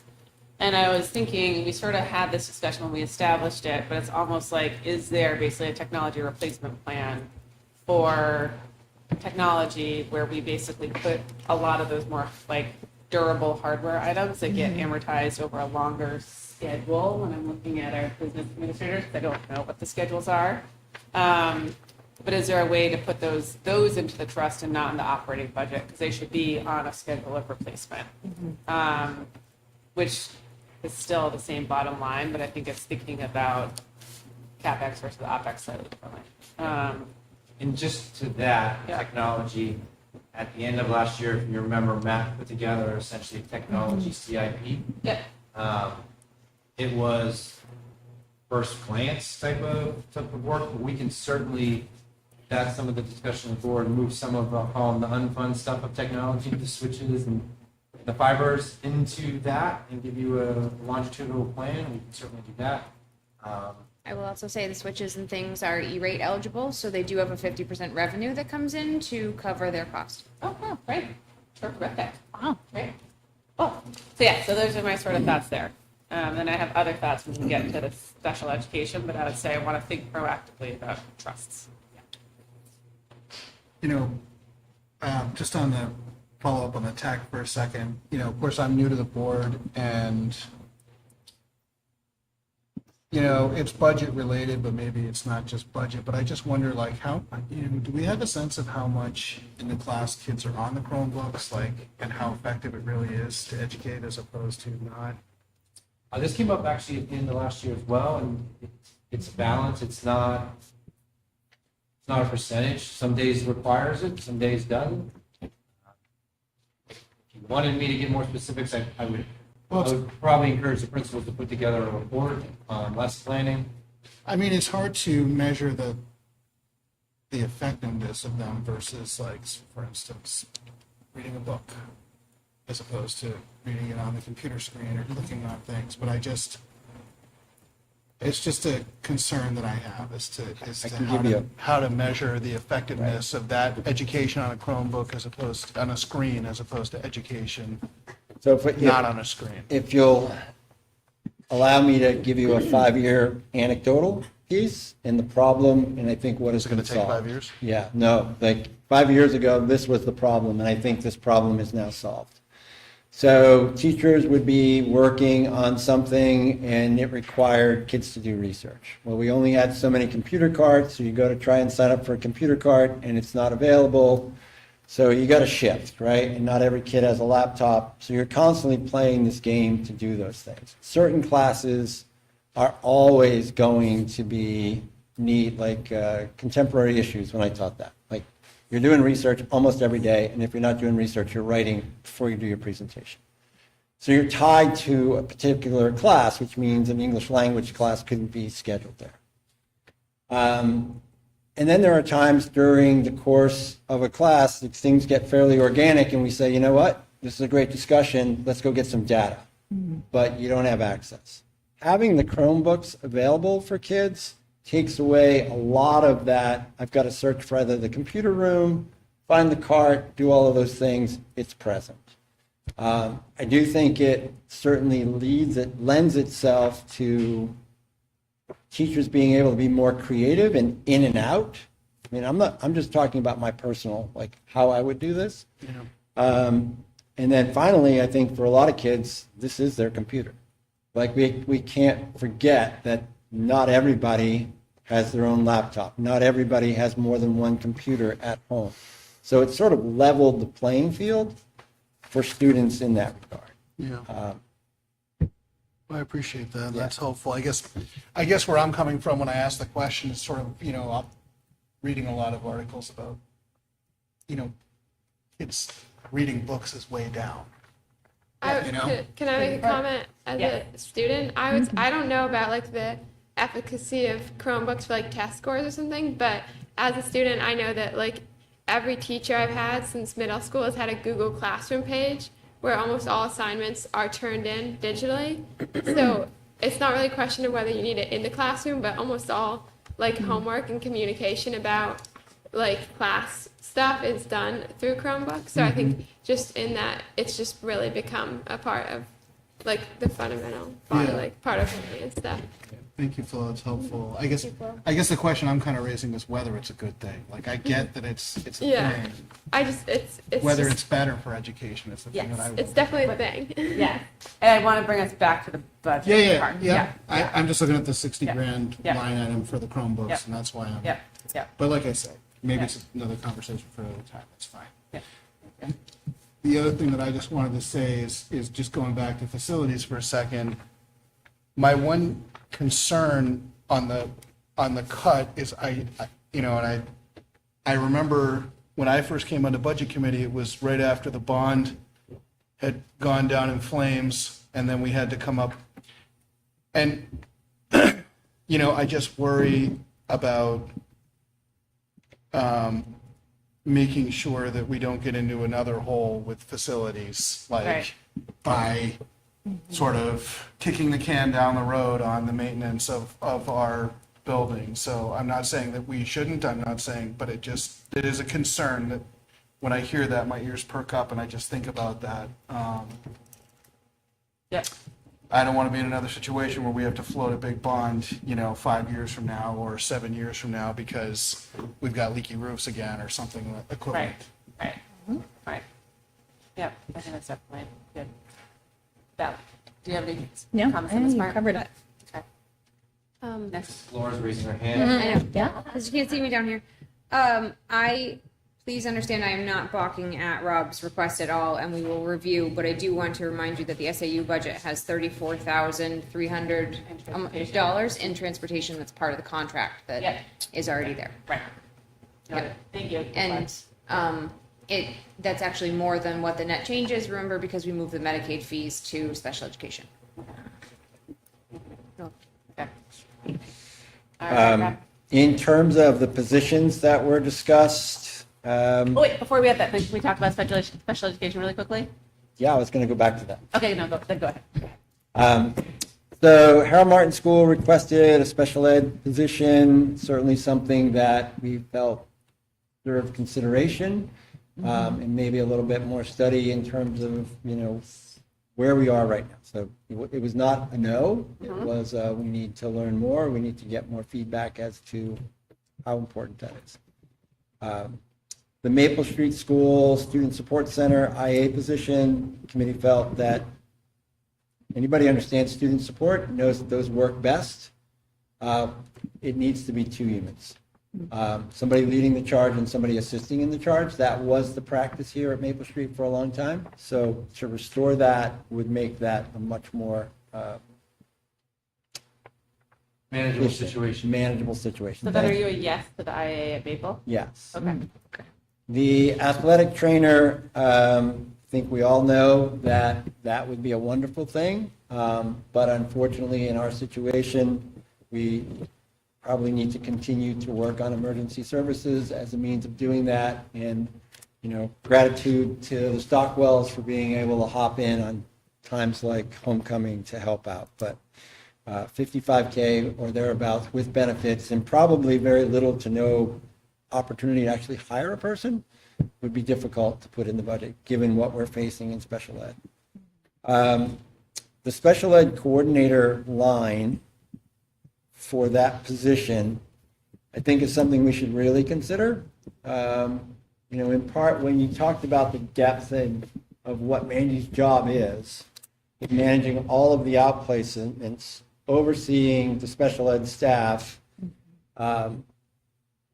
it has become a bigger and bigger task, and to be more efficient and perhaps make that department better in some ways. This is certainly something we should listen to Mandy on and see if this might be a possible way next year. The middle high school scenario, and Mike, correct me if I'm wrong, but we're really looking at 1.1 position. So as I understood it, currently English now has 2/5 allocated. So there are 2 teachers that are teaching 6/5, so Yeah. 1 extra class for the duration of the year. If we do the 1 full-time English teacher, add that, then those 2/5 slide down to science and social studies to pick up this extra amount of students. So we're really, it's movement that's dealing with this very large bubble that's coming through. And as I understand, sort of like in the social studies world, they've got it slated so how that 5th would move throughout those 4 years, so that it's not just the core courses they take as freshmen, but then elective opportunities down the road. This is just a reality of what happens at the middle high school when we have large pockets of kids coming through. And it's always been a game of a little bit of up and down. Yeah. I think the important thing here is that we don't go back to trying to hire people for this. Yeah. Full-time positions are things that you can attract people to. Part-time positions are not. So that was, I think, and then there was a budget line for the tuition benefit for occupational therapy, and there was a yes to that. That, equitably speaking, they are not in the HEA agreement, so that's something we should. Okay. So 2 definites and then some discussion. That The was two the definites were English and and Maple the Maple Street IA. Yeah. That was the recommendation. We had a really good discussion, and it was important, Rob brought it up to bring it to the board level, because there are a couple other things that are, and I appreciate what you said, how there's going to be multiple meetings of what goes up and what comes down. When our rates get locked in, when all of that fun stuff starts to trickle in, it allows that opportunity to see where we can fit personnel. Yeah. Jonathan, Andrew, you guys want to go first? Or do you want me to go first? I think on the whole, when it comes, especially to the positions, I guess my question for the Maple Street IA is, do we have any outstanding IA positions at that school that need to be filled? Not at Maple Street. We have 2 at Harold Martin, 2 or 3 at the high school, and we're also kind of trying to figure it out. Pause higher situation with our special ed numbers right now. Okay. But if I'm talking about next year, it's reevaluating where the money allocation would fall and the needs of the students. So it's not like we currently have an open IA position at Maple Street that we haven't filled. Okay. That was just one of the questions. I especially when it comes to the middle high school, I totally agree. I think for a little while now, our English teachers have been carrying a heavier load. And especially with this huge class coming up, I think that it makes sense for the 2/5 that are already being carried by the English teachers to move over to science and unified arts, and for a whole 1 full-time English teacher to be picked up. So it would be science and social studies. And social studies, not unified arts. Not unified arts. Sorry. The unified arts would be a new course Added. That goes back to your good sentence that you started. Gotcha. What do you need and what do you need now? Right. That's the one that would be. We're Thank continuing you to for plan. that clarification. I'm glad I said unified arts. No, well, that was what was presented. I Yes. just forgot to mention. Yes. it. I'm sorry. Great. Yeah. Yeah, based off of that class size, I think this is also why we think about, yes, I think we need someone at the middle high school. We literally can't meet the class size policies with that humongous class coming in. And then I'm really, I don't know on the three other positions between Andy's student services coordinator, Maple, and Harold. And I'm trying to figure out what is the best combination that provides the most leverage to enable the highest level of education, coordination, communication, basically. And I don't know, and so I really do want to ask you, Mike, with your team, to think about, of those positions, how does that sort of all shake out? Well, Mandy has a problem because she's listening to the board meeting on the way home. Because she mentioned basically the allocation of what the work would do. Right. So making sure that we have, like we brought up, early identifiers and having that oversight and management. As she mentioned with the writing of the initial IEPs, that's something I'm going to give you at the next board meeting, basically the proposal of how this position would fit at a building level. Okay. Building level. Great. So building level, working with the principals, Carrie and Patrice, to coordinate the 12, 12, 14, 17, all the numbers she mentioned, and how that would. Great. Thank you, Mandy. Yeah, I think I'm definitely a 2, maybe. Well, I don't know. I don't know for numbers. It's just thinking through how do we best do this. Yeah. So just to echo what Mike just said, I think it would be helpful for the board if we had a job description of what this would look like and how workload would be reassigned and redistributed. And Yeah. then the last piece was the special ed budget.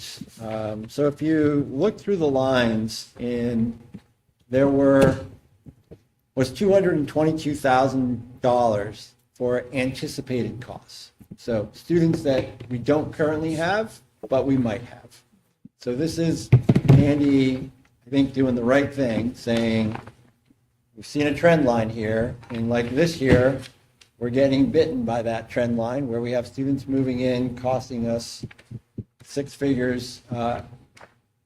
So should we not budget for that? The thought process went something like this in terms, and this was just our discussion.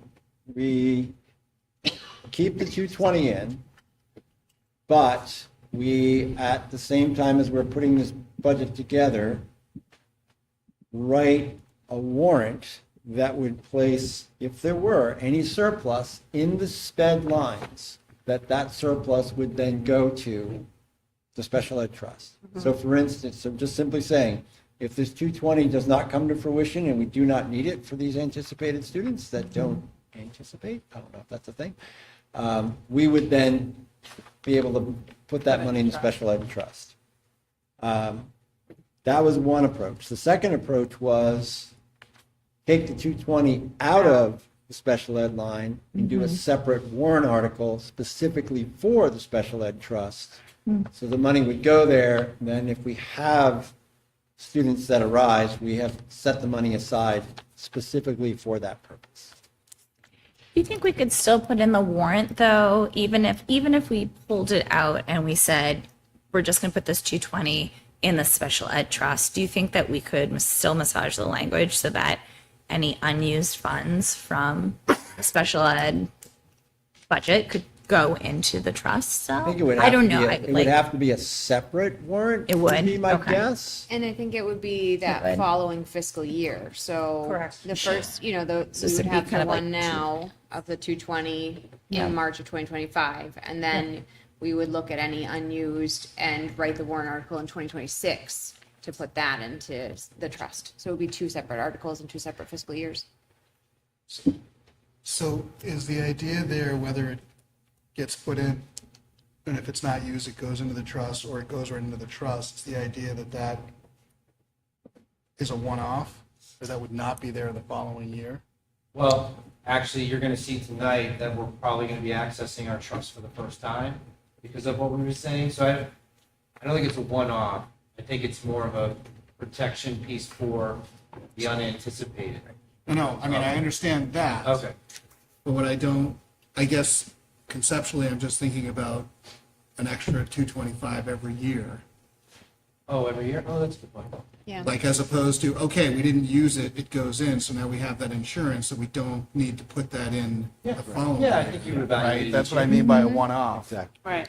So Yeah. it's not like, It's not a CIP. We're you know, looking for- adding something to a budget that's just always there. Right. Which makes me feel like philosophically, I would rather put it into the trust. Yes. Right. Yeah. Just philosophically speaking, Yeah. because that, to me, is What is there? just how I think about it. Yeah, and you know, I think this sort of puts the spotlight for the voters on what the issue is versus, you know, that $1 million is a big kick. It's still going to be a big kick at $800,000 or $780,000.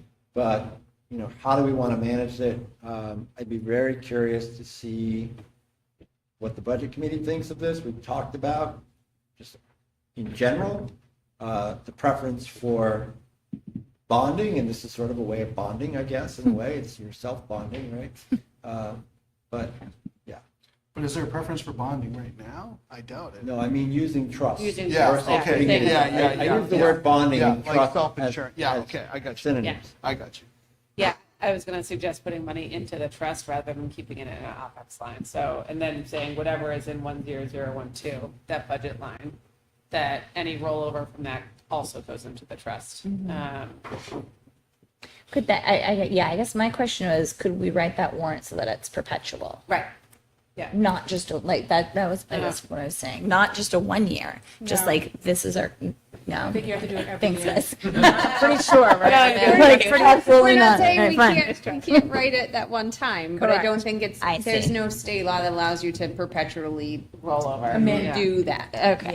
Yeah, it has to be. But, so just operationally, in board philosophy, so when we get to May and June, and let's say we have some surplus, and it does come from the special ed, unlikely, but maybe, right? We could then put that money in the trust. Yes, one option you do have is your Article 10, so you could consider a policy that says any unused special education funds could go into Article 10 to be used in future years for emergency expenditures. But we only have the cap of 5%. Yep. Yeah. Which we're almost at the 5%. But Yeah, yes, I'd rather future put it years into it could. the special ed trust. And I think as Laura reminded me in our meeting, that it's true of the overall budget, but no means no. That's the risk Yeah. of doing the work. Yep. Right. But it's also the risk of having It cut- another yeah, right. 200 and some $20,000 in the overall budget Sure. and just having it reduced. Well, and I think we'd have to really justify that. Right. As Well, to yeah. why we need that. Right, well, and I think, yeah, tonight was starting to build the groundworks for how we could. Yeah, I think Mike's, you know, going from 2 to 8 to 7 to 6, that game Yeah, it's, trend is up. it is, yeah. Maybe, Well, Norm asked in finance, when's the last time we were even, and so, that's why we pulled that data. so it might be good to show that on a one-pager. Yeah, we That can, should- that, yeah, that's something this all that- came hot off That the the press. pub, I know, but that's something that the public could see, because even to me, it has to be justified. Okay. Because we do want to be as lean as we can be. That was our discussion in finance. Did you guys talk at all about, maybe I missed it, the curriculum line or the athletics line? Well, yeah, Trainer. so. Specifically the. Well, I knew the trainer No part. trainer, no Hawkmobile. Okay, great. Hot I card. think that the Hawkmobile is a lovely idea, but it's also a great fundraising proposition. We have a lot of people who support our athletics, and I think that if they could come to wrap their head around of the benefits, then that'd be a good fundraising thing, so. But don't think it's a thing that we need now. Correct. And the curriculum line seemed to be in line with, you know, changes to programming and the cost of operating that. Nothing stood out. And that's a $12,000 difference. Great. Thank you.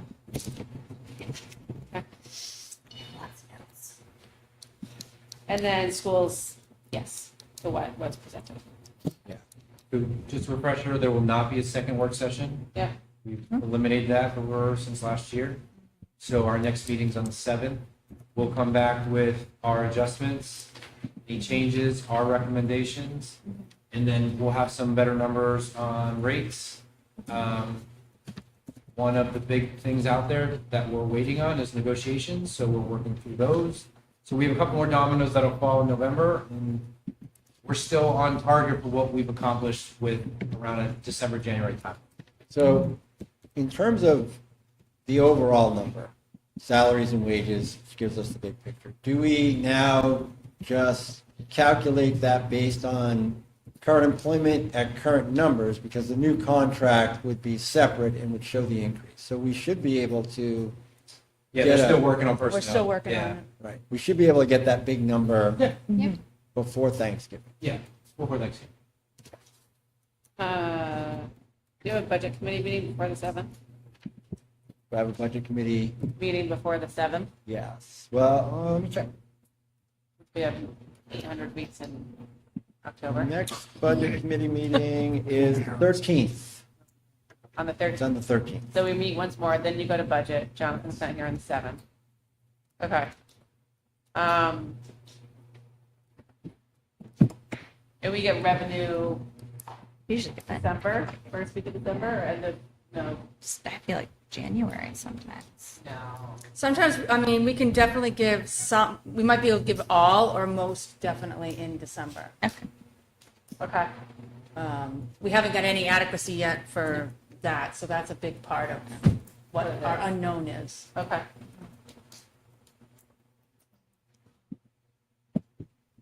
Okay. Okay. Wait, so when do we expect the big picture? I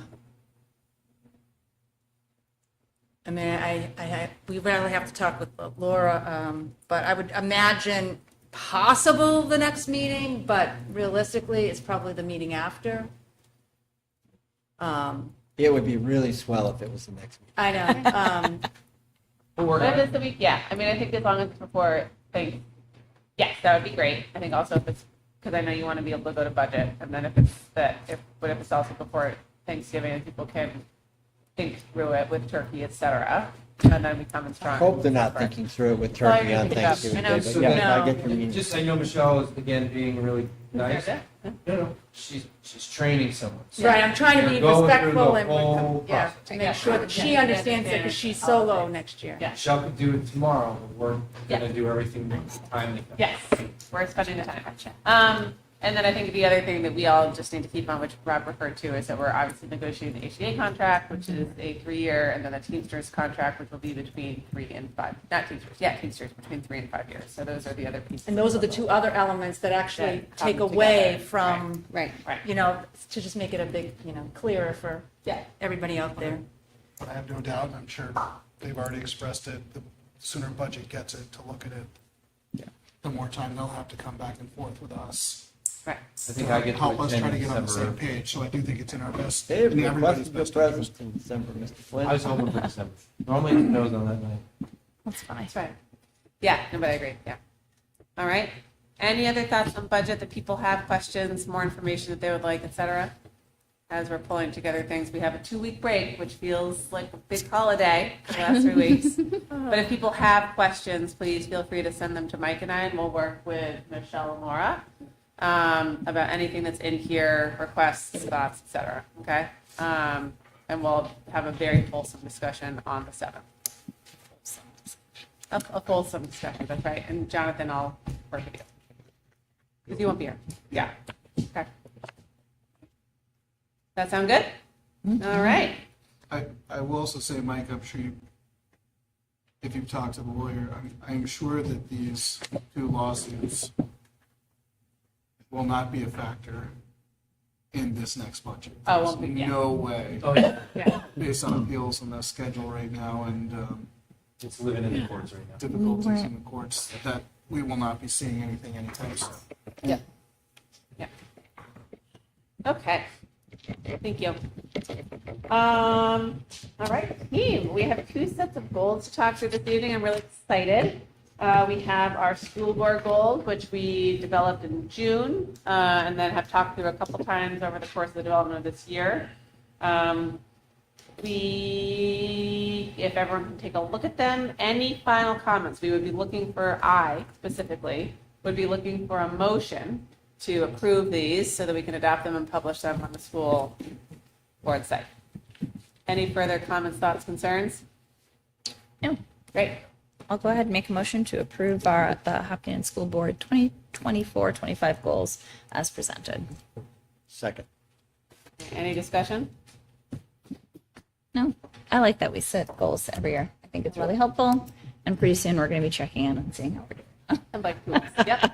Yep. And I also appreciate that they're tied to the strategic plan all the way through. So, And these will be Now on our we'll post website them as on well. the new page. Yep. Great. All right. All right. All in favor? Aye. Any opposed? Terrific. Welcome to our goals. Next up, we have Mike's superintendent goals. He presented at the meeting 2 weeks ago. We had a couple adjustments, but again, same thing where we'd be looking for a motion to approve, but if there's any discussion, happy to do so. So moved. We'll second. All right, any discussion? Great. We look forward to wait, okay, yeah. All in favor? Aye. Any opposed? Carried. Great goals, Mike. I'll report 3 meetings. That's right. We look forward to it. January. Okay, next up, we have Matt Stone with a data governance review. Come on up, Matt. Flo, can you have a seat next to you? Yeah, I'm moving Come my over, stuff.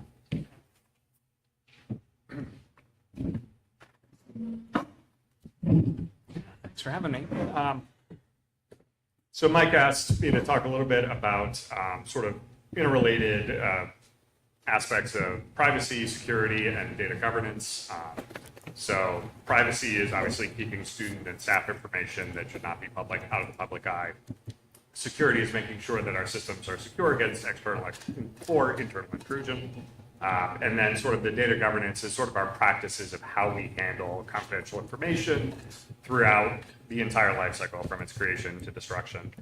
So attached is our plan that we follow as part of that. I think you saw this last year. It hasn't changed much. It will change a little bit when some of the policies that are under review by the policy committee are updated. EHAB and EHB are under review. So just some reminders about that. One of the pieces that came into the law about 6 years ago was a new requirement that schools ensure that the digital tools that they use as part of their instruction protect student privacy. It was at that time a pretty innovative law. There were only a handful of states that had passed such a law. And New Hampshire's was actually stronger because it actually protected staff information as well. Not their sort of public information, their name and their email address, those are pretty much public records. But the private information of where they live and certainly anything related to their benefits or anything like that. So New Hampshire, the legislature passed this bill and all of us took a collective deep breath because none of us knew how to do any of this. And then school districts really started working together and formed a consortium that sort of works together to vet all of these tools. So part of a portion of the data governance plan is to ensure that we have what we call the data privacy agreement, or DPA, with as many of those tools as we feasibly can. We've been very successful. I don't have up-to-date stats, but at one point, New Hampshire actually had the most signed DPAs of any state in the country, which, considering California and Massachusetts had a big lead on us, that was, we caught up quickly. They also did not have a legal requirement to do it, so that benefited. New York, Illinois, Texas are now making great strides, so this is becoming a nationwide phenomenon. Part of our consortium has actually been working to develop a national data privacy agreement so that vendors can sign one agreement, and then there's a few statewide amendments for those pieces that are state-specific, which they greatly prefer because they don't really want to sign 50 of these things. They'd much prefer to sign one. So that's been great, especially in getting some of the larger vendors on board. We've had very good success in targeting those vendors that really education is their core product. You know, it's a pretty great thing to say, hey, no one in the state can buy your product until you sign this data privacy agreement, and all we're basically asking you to do is follow the law and, commit to following the law. So there have been a few holdouts, but usually they get a lot of side eye of like, why won't you sign this DPA? It's very reasonable. Inside the DPA are requirements to follow not only that New Hampshire law, which is RSA 18966, Part 5, but also some of the federal laws that pertain to privacy. The big one, of course, is FERPA, the Family Educational Rights and Privacy Amendment. That's not quite 60 years old, but I think it's coming up on it. So it started by protecting, student records in filing cabinets and manila folders, but it's still doing pretty good duty in the digital age. And that essentially says when schools can share student confidential information, which is pretty much when we have permission or when we're legally obligated to, or in the case of these digital tools, when they are doing the work of a school official. So rather than maintaining our own email system, we use Gmail. So something like that, where we are allowed to share that information as long as the vendor meets certain legal protections of it. And I should say not only legal, but technological protection. So there is a federal standard for protecting this type of information. It's called controlled unclassified information in the federal procedure world. So that's kind of where driver's licenses or health information or anything that the federal government protects, they do under this set of regulations. It's NIST Special Publication 171. Great fun reading if you're struggling to fall asleep. And the New Hampshire standards are actually a subset of that NIST standard. So there's a few things that New Hampshire says we don't necessarily have to do, but what that allows us to do is to say to anyone, listen, if you meet the federal standard, you're already set for New Hampshire. You don't have to worry about any special requirements of that. That's nice. Other than that, there's a lot of stuff in there. I will say one of my goals over the next 18 months or so is to engage the leadership team. As we've worked on some of the school safety and incident response plans, talking about sort of all threat hazards. What do we do when there's a power outage at Harold Martin and we can no longer have communications? What do we do if there's a cybersecurity event and we have to turn over a huge number of district computers for cleaning and analysis? So how do we run school in those situations? Really kind of disaster preparedness. You would find very similar situations if the school was hit by a hurricane. So how do we plan for that? And it's kind of that multi-role, multidisciplinary, how do we run school that requires creative thinking by everyone involved. So yeah, on that, I'm happy to answer any questions. I will say if there's specific questions about security features, there is an option for non-public for security information. So if there's anything too specific, I would ask you to defer to there, but I'm happy to answer any more policy questions. Anything from Matt? Thank you. We really appreciate it. It's a great thing to do every year. I was going to say, I always enjoy hearing about the New Hampshire Consortium. Yeah. It just sounds like it's been a real support. Yes, and we have fabulous people that we work with. There's an attorney out of Massachusetts who has really helped us, and their support staff are just wonderful to work with. So, yeah. That's great. Great. Thank you, Matt. Thank you. Really appreciate it. Okay, next up, policy. Andrea, what? No? Yeah. No? Newsletter? Oh, it got moved to the end, but we can talk about newsletter. Yeah. Okay, sorry. Which do you want me to do, policy first? Let's do policy. Okay. They're both G. They are both G. So for the policy this evening, we have 3 policies that are being brought forward for a final read. We have JLDBA, which is behavior management and intervention, JICFA, which is hazing related to athletics, and GADA, references and verification for accused employee. So this is our 3rd read, which means that we have had 3 full meetings to check these guys out. I don't believe either Jonathan nor I received any questions about any of this. So if there are not any further questions or comments, we're looking for a motion to accept the 3 policy updates as presented.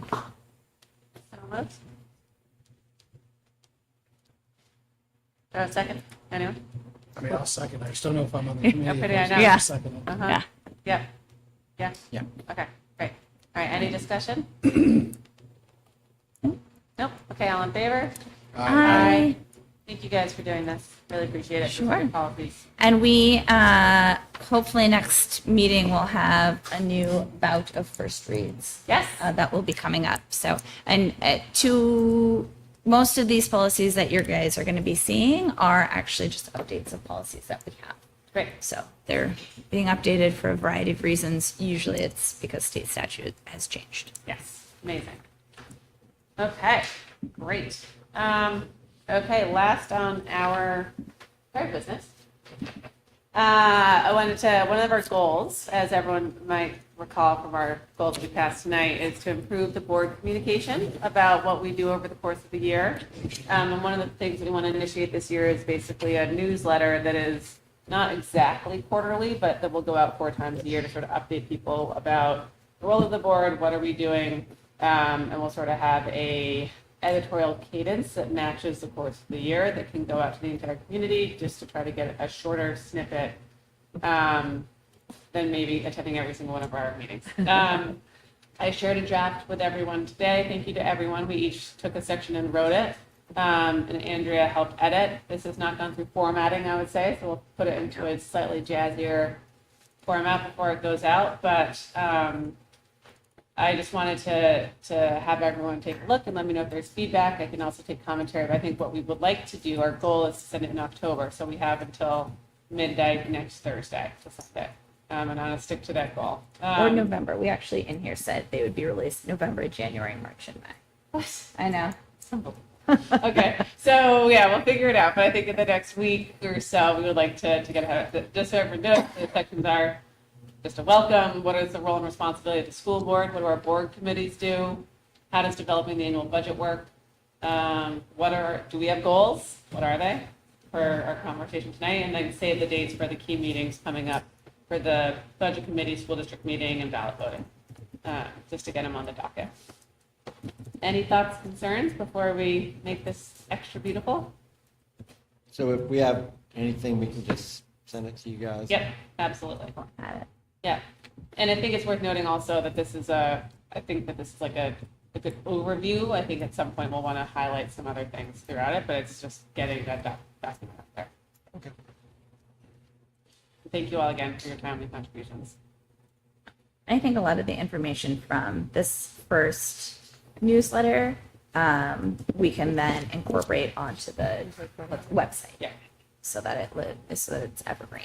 Yeah. Because it is. Okay. All right. Thank you, everybody. I'm pretty excited. This will be one of our goals. All right, with that, consent agenda, I'm moving it over to you, Michael Flynn. And we're moving it on to the business office. You said it. Okay, so we have a new hire, John Connor. He is the last opening right now for custodians. He's a .5 middle high school night custodian. If you remember back a few months ago, Karen Case retired, and so this is replacing her. Unfortunately, as soon as I say that, one of our longstanding custodians, thanks to Joe, he is going to be retiring December 27th of '24. So in the near future, you will see a posting for his position to be filled. At least we have some leeway, so thank you to Joe for letting us know about that. The next item we have is a whole bunch of winter sports. So we have the middle school basketball, Steve Sherman. Middle school girls basketball is Chris Kelly. Middle school Nordic skiing is Amy Roth. Varsity girls basketball is Mike Mahoney. JV girls basketball is Kenneth Murdo. Varsity alpine skiing is shared like it was last year by William Chapin and Scott Zipke. Varsity Nordic skiing is Rob Roth. And home director is Glenn. It should be Walling. These came in late, and so we're getting it in there. So I apologize, an A is missing, but it's Glenn Walling. So those are before the board. Briefly, we have an opening for assistant. Yes, or that's right. ski Thank coach. you. Yes. Which is notable. Any commentary? I'm going skiing. Okay. So that's it for that. There are no donations. There are. There are. Came in Oh, for the water, too. okay, all Yeah, right. they I came didn't in over even the wire. realize about those, so, We had okay. a little diligent community hiccup where they didn't get attached, so they're Okay. attached now. Yeah.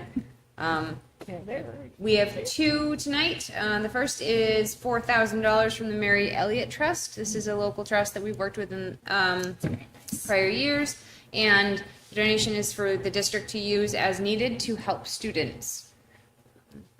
Thank you to the Mary Elliott Trust for leaving it up to the discretion of the schools to use as they need to. The other is an anonymous donor came in really down the wire this afternoon and donated $500 to third grade, $500 to sixth grade, and $500 to the eighth grade for the grades to use as needed, for a total donation of $1,500. So thank you to that anonymous donor as well. Thank you. Wonderful. Mike, how do you, like when somebody says, it's $4,000, how do you manage that between the buildings? So the Mary Elliott Trust is pretty unique. It's been in town for over 100 years, something along these lines. And, so we met with the benefits of the trust last year. They were looking to align some of their things. It's pretty specific in the language that was left behind, students in need in Hopkinton. So really those needs come in through our student support services. Carrie briefly talked about it, new clothes, possibly boots, winter clothes, food, lunches, all of that. And then really the trust has been kind enough to allow final say be done through the superintendent's office. So that's how we typically manage things. Thank you. Wonderful. With that, financials. So in the packet is the first quarter. If we all remember, that's the document that goes line by line for the non-salary and benefit lines. So this is the first quarter for that. I'm going to go over the September financial, though. So again, it's very early in the year, but what I've predicted so far is just under $81,000 as fund balance for the end of the year. There are some things that are in the additional expenditures, as a lot of things being so early in the year, they're not encumbered and they're not put into place. And there could be some positions, i.e. Like the custodian position, that would come into play. So that's what that is. Food service is running about the same as it was last month. It's a little bit better, but it's just over $152,000 in the negative. Now, if you remember, and we can see it on here, last year we had $81,000 from the previous year that was fund balance, and we showed a loss at that point, thought of just under $7, but we never ended up having a loss last year. So again, this is conservative. Ideally, I think this is going to move in the opposite direction and get more in the less negative, if you want to call it that. The one thing to point out is last year we got additional funding from the state for a grant. I have not heard that that's happening this year. So that will play into that we will have a amount that's going to have to be transferred from the general fund to the food service program, which that is part of the additional expenditures line on here, to factor that in, because we do have the $100,000 that is budgeted by the community. They supported that. With this, I also want to point out, so on the expenditure document, if you go to the 2722 line, which that is special ed transportation, we've heard about it before this week. We heard about it again this week. So where are we? So on the expenditure report. It's on page 8, you said? Yes, it's the big spreadsheet. It's 2722. So it should be in red, a negative of 224,000 over to the right, 391.68. So we talked a little bit about, we're holding positions right now that we're not able to fill anyways, but on the 1200 side, which I'm not even talking about, it doesn't show that we're over. That's because we have many positions that Mike talked about a little bit ago that we haven't filled.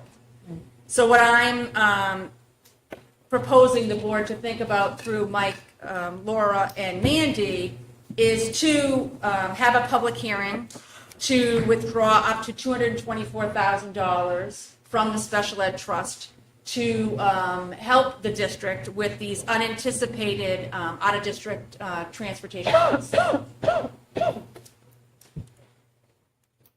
which would obviously then help the bottom line be in a better position. This was just run this afternoon, so to speak. So she's making the recommendation to the board, but that will actually go to finance Correct. for discussion, and then we'll move. Which we did talk about at finance briefly. Yeah. Yeah. But we'll talk But about yes. it. Yeah, okay. But I just thought it was important because we do have the financial here, and sometimes we talk about things that are not in a financial board meeting. And so it's nice to actually see a line that actually is very transparent, and you can kind of see where it's coming from. Thank you, Michelle. Yeah, no problem. Any questions for Laura or Michelle? No, I mean, great, Jazz, to get a Q1 report. Well, I guess on 22nd there. It's great. It's really good. Yeah. Kind of work. Thank you. Moving on to the superintendent's update. There's an overnight field trip in there from Montreal. Who's going to Montreal?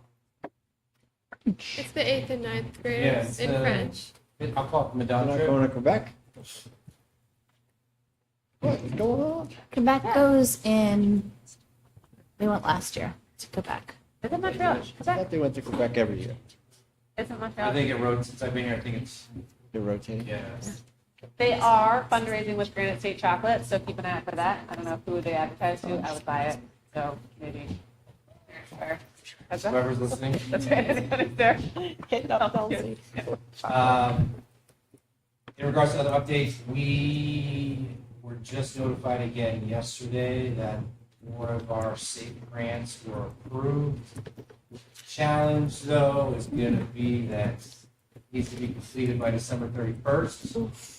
So, good thing Mr. Rozicki was already out in front of it in preparation. We feel good about it, so that will probably come the next board meeting once we can confirm the work can be completed. So I believe that's another $250,000 roughly in safety upgrades. And with that, I would ask that you could accept the consent agenda as presented. So moved. Second. All right. Discussion? All right, all in favor? Aye. Okay. Next up, we have committee. Dulcie? Yes. I apologize. Before you move to committee updates, did we need to vote on the public hearing? Yeah. Good point. Way to go. Yes, We have to good vote on the job. public We had a hearing. lot tonight. So, hold on, wait. Okay, we're gonna take a quick. It wouldn't be part of the consent agenda anyhow. No. No, it'd be a separate It item. wouldn't Right. have- Okay, so give me a second. It's just not under current business. It is not.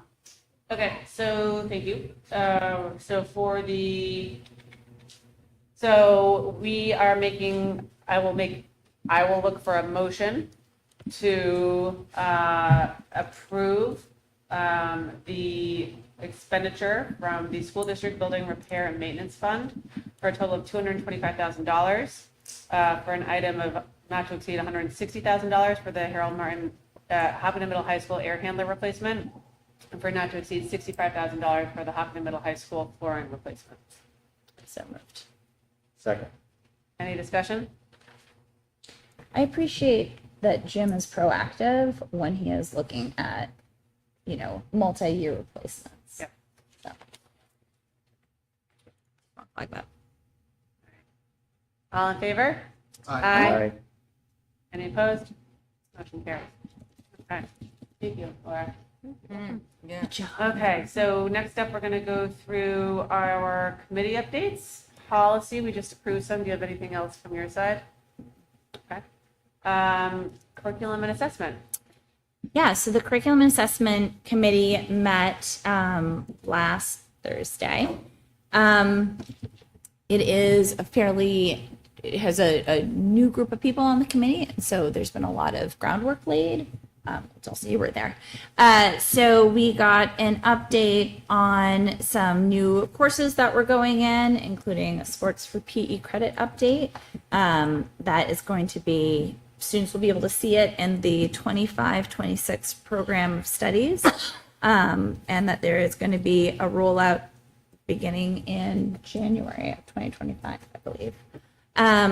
There was a course review process refresher, and then we got a really great update on our K-6 Amplify rollout. Amplify is a new English language arts program that's being used K through 6, although it looks a little different when you get to the middle school.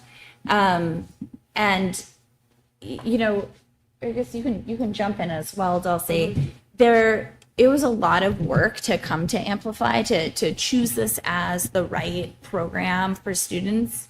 You know, this is a literacy program that's grounded in the science of reading. They have coaches that come out that model lessons at both the schools, at both Harold Martin and at Maple Street. And then they are able to, the coaches and the teachers are able to really dig in, and kids are getting just a ton. So each kid gets 2 full hours, an hour for reading and literacy knowledge, and then an hour to work on skills every day, no matter what. That changes more to 90 minutes in grades 3 through 5, only not because they're learning to read less, but instead of learning to read, they are reading to learn. So that changes a little bit. Another big thing that popped up is that just qualitatively, they've seen many positive changes. And these were reports both from Harold Martin staff and Maple Street staff. Students are doing much more writing. Kids are not only writing more, but writing more easily, was noted. And the next thing that they are looking at is, because the beginning of the year assessments have been administered, they're now going to look at what that data says and continue to refine the program for the students based on that information. It was noted that this was a big mindset shift for many teachers. Teachers prepared themselves through letters training for the past couple of years. So even though individual teachers were already doing this, this is a district-wide shift, and that, you know, they really have been putting in a huge amount of time to learn the program. They have less autonomy over their program than they did in the past, because this is a more set program and curriculum. But overall, they were very positive about it. So that is a big ELA update. Yeah, and I would also add, they remarked that they all sort of were like, we have been told, and we feel like this is the hardest it will be in the adoption of the new curriculum, just because they are learning as they are teaching, and it's so extensive. They also said, just qualitatively, that the kids have been so excited based off of the subject material that they're learning as part of the English and language arts. They were talking about the human body and the digestive system and the Indus River Valley and all this cool thing, and the teachers were saying it was really fun to see these kids talking about, like, there was something that the kids were like diagramming that was like bananas at Maple Street, but it was wonderful. Like, it wasn't tuberculosis, but it's like something like that. Polio. That's it, polio. Yeah. So it's good, and it's great to hear that. Yeah. So that's it. Oh, great. That's my big update. Thank you. CIP, I think we just got the public hearing. Yeah, we just did that and we haven't met. Great. since August. Yep, safety and security. Yeah, so we met on the 16th, and a few things that kind of recap progress from last year. So the flip chart being completed across buildings, a little bit different for each building, but contiguous across in terms of nature. Safety plan still being something that Mike and Jim are continuing to work on. Jim talked about the $135,000 in approved grant money that'll go towards radios, real radios, like police and fire type radios, and visitor credentialing. And part of that is right now with Matt, I think, in terms of how to protect people's privacy when they come in. Like, where does the data go? But that's all grant funded. So again, thanks to Jim Rizicki and his grant writing business. And then we talked, safety and culture. It started last year. We sort of separated out a lot of the focus through Homeland was on hardening our buildings. Yeah. And then we talked about the soft side of it. So, and communication that very oftentimes when an offender commits a violent act at a school, he or she has spoken to someone prior. So we started discussion about exploring Sandy Hook Promise as a way of continuing to help our kids be what in Sandy Hook Promise world upstanders. And it has very specific programming and opportunities at all grade levels that are very different. So we had a pretty robust discussion about it and essentially felt that it should go to leadership to see how well and what parts might be used in the various buildings. And Amy Doyle did a bunch of work on that in terms of its efficacy and research such that exists with it or doesn't exist. There's some rigging inspection going on at the Hopkinton Middle High School auditorium. So that was part of the 97, 98, and making sure stuff is up to snuff and not going to fall from the ceiling. A little bit of discussion about protocols for substitutes. Apparently there was a sub at the middle high school who was pretty fastidious about her expectations about knowing what to do when she came into the building. So it brought up a discussion of making sure that subs come in. And oftentimes the subs are regulars. But you do occasionally have somebody who it's their first time in the building, so that was really good. And then Chief Yale talked to us about fire drills, and I think the big piece there was, and I didn't realize this, there was an accepted practice that if you had a handicapped students, they could be quote-unquote left behind, and that is gone. So schools will now need to figure out, if you have somebody who needs assistance, how to get that person, particularly at the middle high school, from the 5th floor out of the building because the elevator is off. So we talked about working with the fire department about proper apparatus and training that might be available for staff so they can make it all. That was the safety and security. The engine. Thank you. Energy management is meeting for the first time on Thursday. That'll be great. And then finance budget, do you have anything else besides what you? Right. You're good? Okay, good. All right. And with that, we are on to our second public comment portion of the evening. If you would like to come up, please come up. 3 minutes, state your name and address.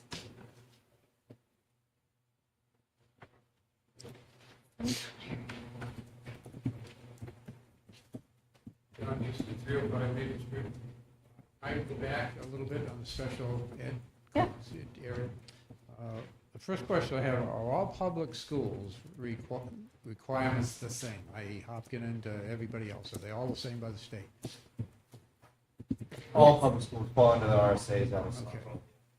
How many of them are meeting those standards and how many of them would you guess are not? And where do we fall in that spectrum? I'd have to get back to you on that. Yeah. I mean, just a gut feeling that I keep thinking and hearing for the last many, many years that we're going beyond what maybe we are required to do. Not necessarily that's a bad thing, but did you have any comment on that statement? Because I would be asking these to Rob if he was at the budget meeting. I can follow up. I can follow up with you. Yeah, I think they'll. I can follow up with you after the meeting. Okay. How would I get that answer? Through Rob? Yeah, or I'll call you. Yeah, or we can talk. Yeah. But that's always just a topic of discussion. Is our budget number is always high, and it's going to always be high. And we need an explanation as to how we support that at the budget committee. That we why do we just go along with this, or why are we really supporting it, which we basically do. But it's a long-standing question. Are we doing more than we have to do? and just a policy statement that we always maybe want to be doing more than we have to do. Mm-hmm. Thank you. Thanks. I wrote it.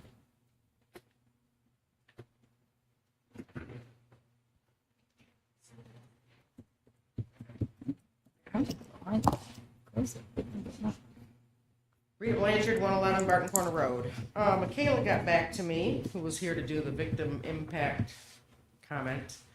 And we were talking about policies, and we're all hoping we will get one of those written for this. But she sent me, to those who are defending the offender, can she ask why? I am a survivor of sexual assault at the hands of my former stepfather and stepbrothers. These people will reoffend and cannot be rehabbed. My former stepfather is in prison for what he did because I fought hard to make sure he went to prison. I did it for the victims before me and for myself and for his potential future victims. My stepbrothers made child pornography and sexually assaulted me. But they fell through the cracks of the system. And as an adult, I was contacted by the FBI to provide a photo of myself as a child to see if I was on one of my former stepbrother's hard drives who sexually assaulted me as a child. I was found to have a lot of homemade child pornography. No surprise there. He was finally charged when he raped a 3-year-old and made videos of it with his Google eyeglasses. This could have prevented had the court system done anything when I came forward. So this is why it's important to be proactive around these individuals. If the court fails the community like this judge did by allowing him time to get things in order, then it's up to the rest of the community to protect our children. Are the ones defending him waiting for something more serious to happen? Are his charges... Where'd that go? Burning my seconds. Correct. Time to get things in order. It's up to the rest of the community to be proactive for our children. Are the ones defending him waiting for something more serious to happen? Are his charges not serious enough already? Get it together and protect the children. This should never have happened. Thank you.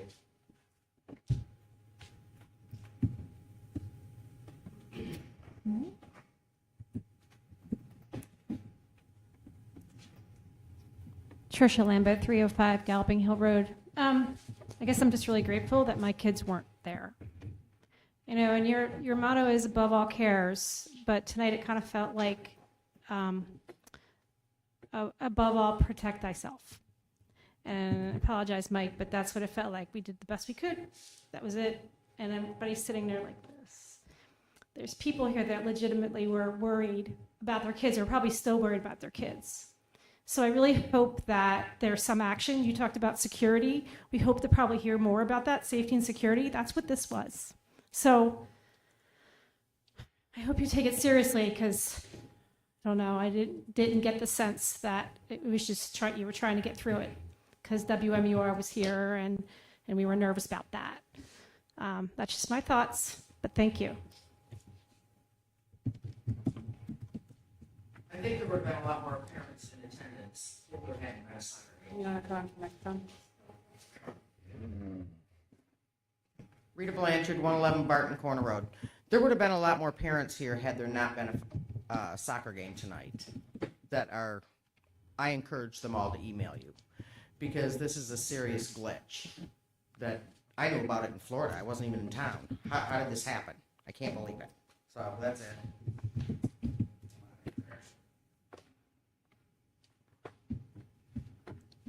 Right. Okay. All right. That's a wrap on public comment. Anything else? Yeah, just for a second, one of my new challenges is to clarify this information during public comment. So last time at the workshop meeting, there were a few comments made. One, that we had said at some point that we would be flat, which is just not accurate. We've never even discussed where we would target this year. Another discussion point was that when Mr. Kelly presented the ELA teacher that it was a one-year position, it was not. He clearly communicated that it was a 4-year progression because of required classes. Another one was that we have less students but are asking for more. And during the presentation, it was presented that the needs of the students have changed. And even tonight, so if there's less students, we still are seeing a higher need which Mandy kind of explained. Just this evening, quickly, when we received information, it was acted upon immediately. There was no delay at all whatsoever. So when that first email came in from the mother of the student on the soccer team, our action plan kicked into place immediately. The next thing was, there is a significant difference between what people have shown in the conditions of release from prison versus the conditions of the bail. Significant differences. So there's two different documents. Feel free to Google it on your own. There's a difference between what is happening after the individual is out of prison and serving the term versus what the bail conditions were on that. And then last is, in regards to communication, we received one parent email from a student on the soccer team, one email from a parent from another soccer team, and then one email from one other individual. So 3 emails in total. We, as a school district, do not monitor Facebook as an active place of communication. I say, call me, I say, email me, set up a meeting. I have never turned a single parent or family away from any type of meeting.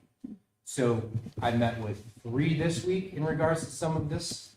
I sat down with them, I went through the process, I went through what we do. They felt much better after discussing. So I would continue to encourage that anyone wants to speak with me, come on in. I am an open book in regards to what I can share. So just going to continue to try and clarify those points so that we're on record, especially on our side, on what interpretation is versus what reality of action is. So thank you. Thanks, Mike. All right. And with that, we will adjourn tonight's meeting. Everybody, appreciate your work. We don't have enough.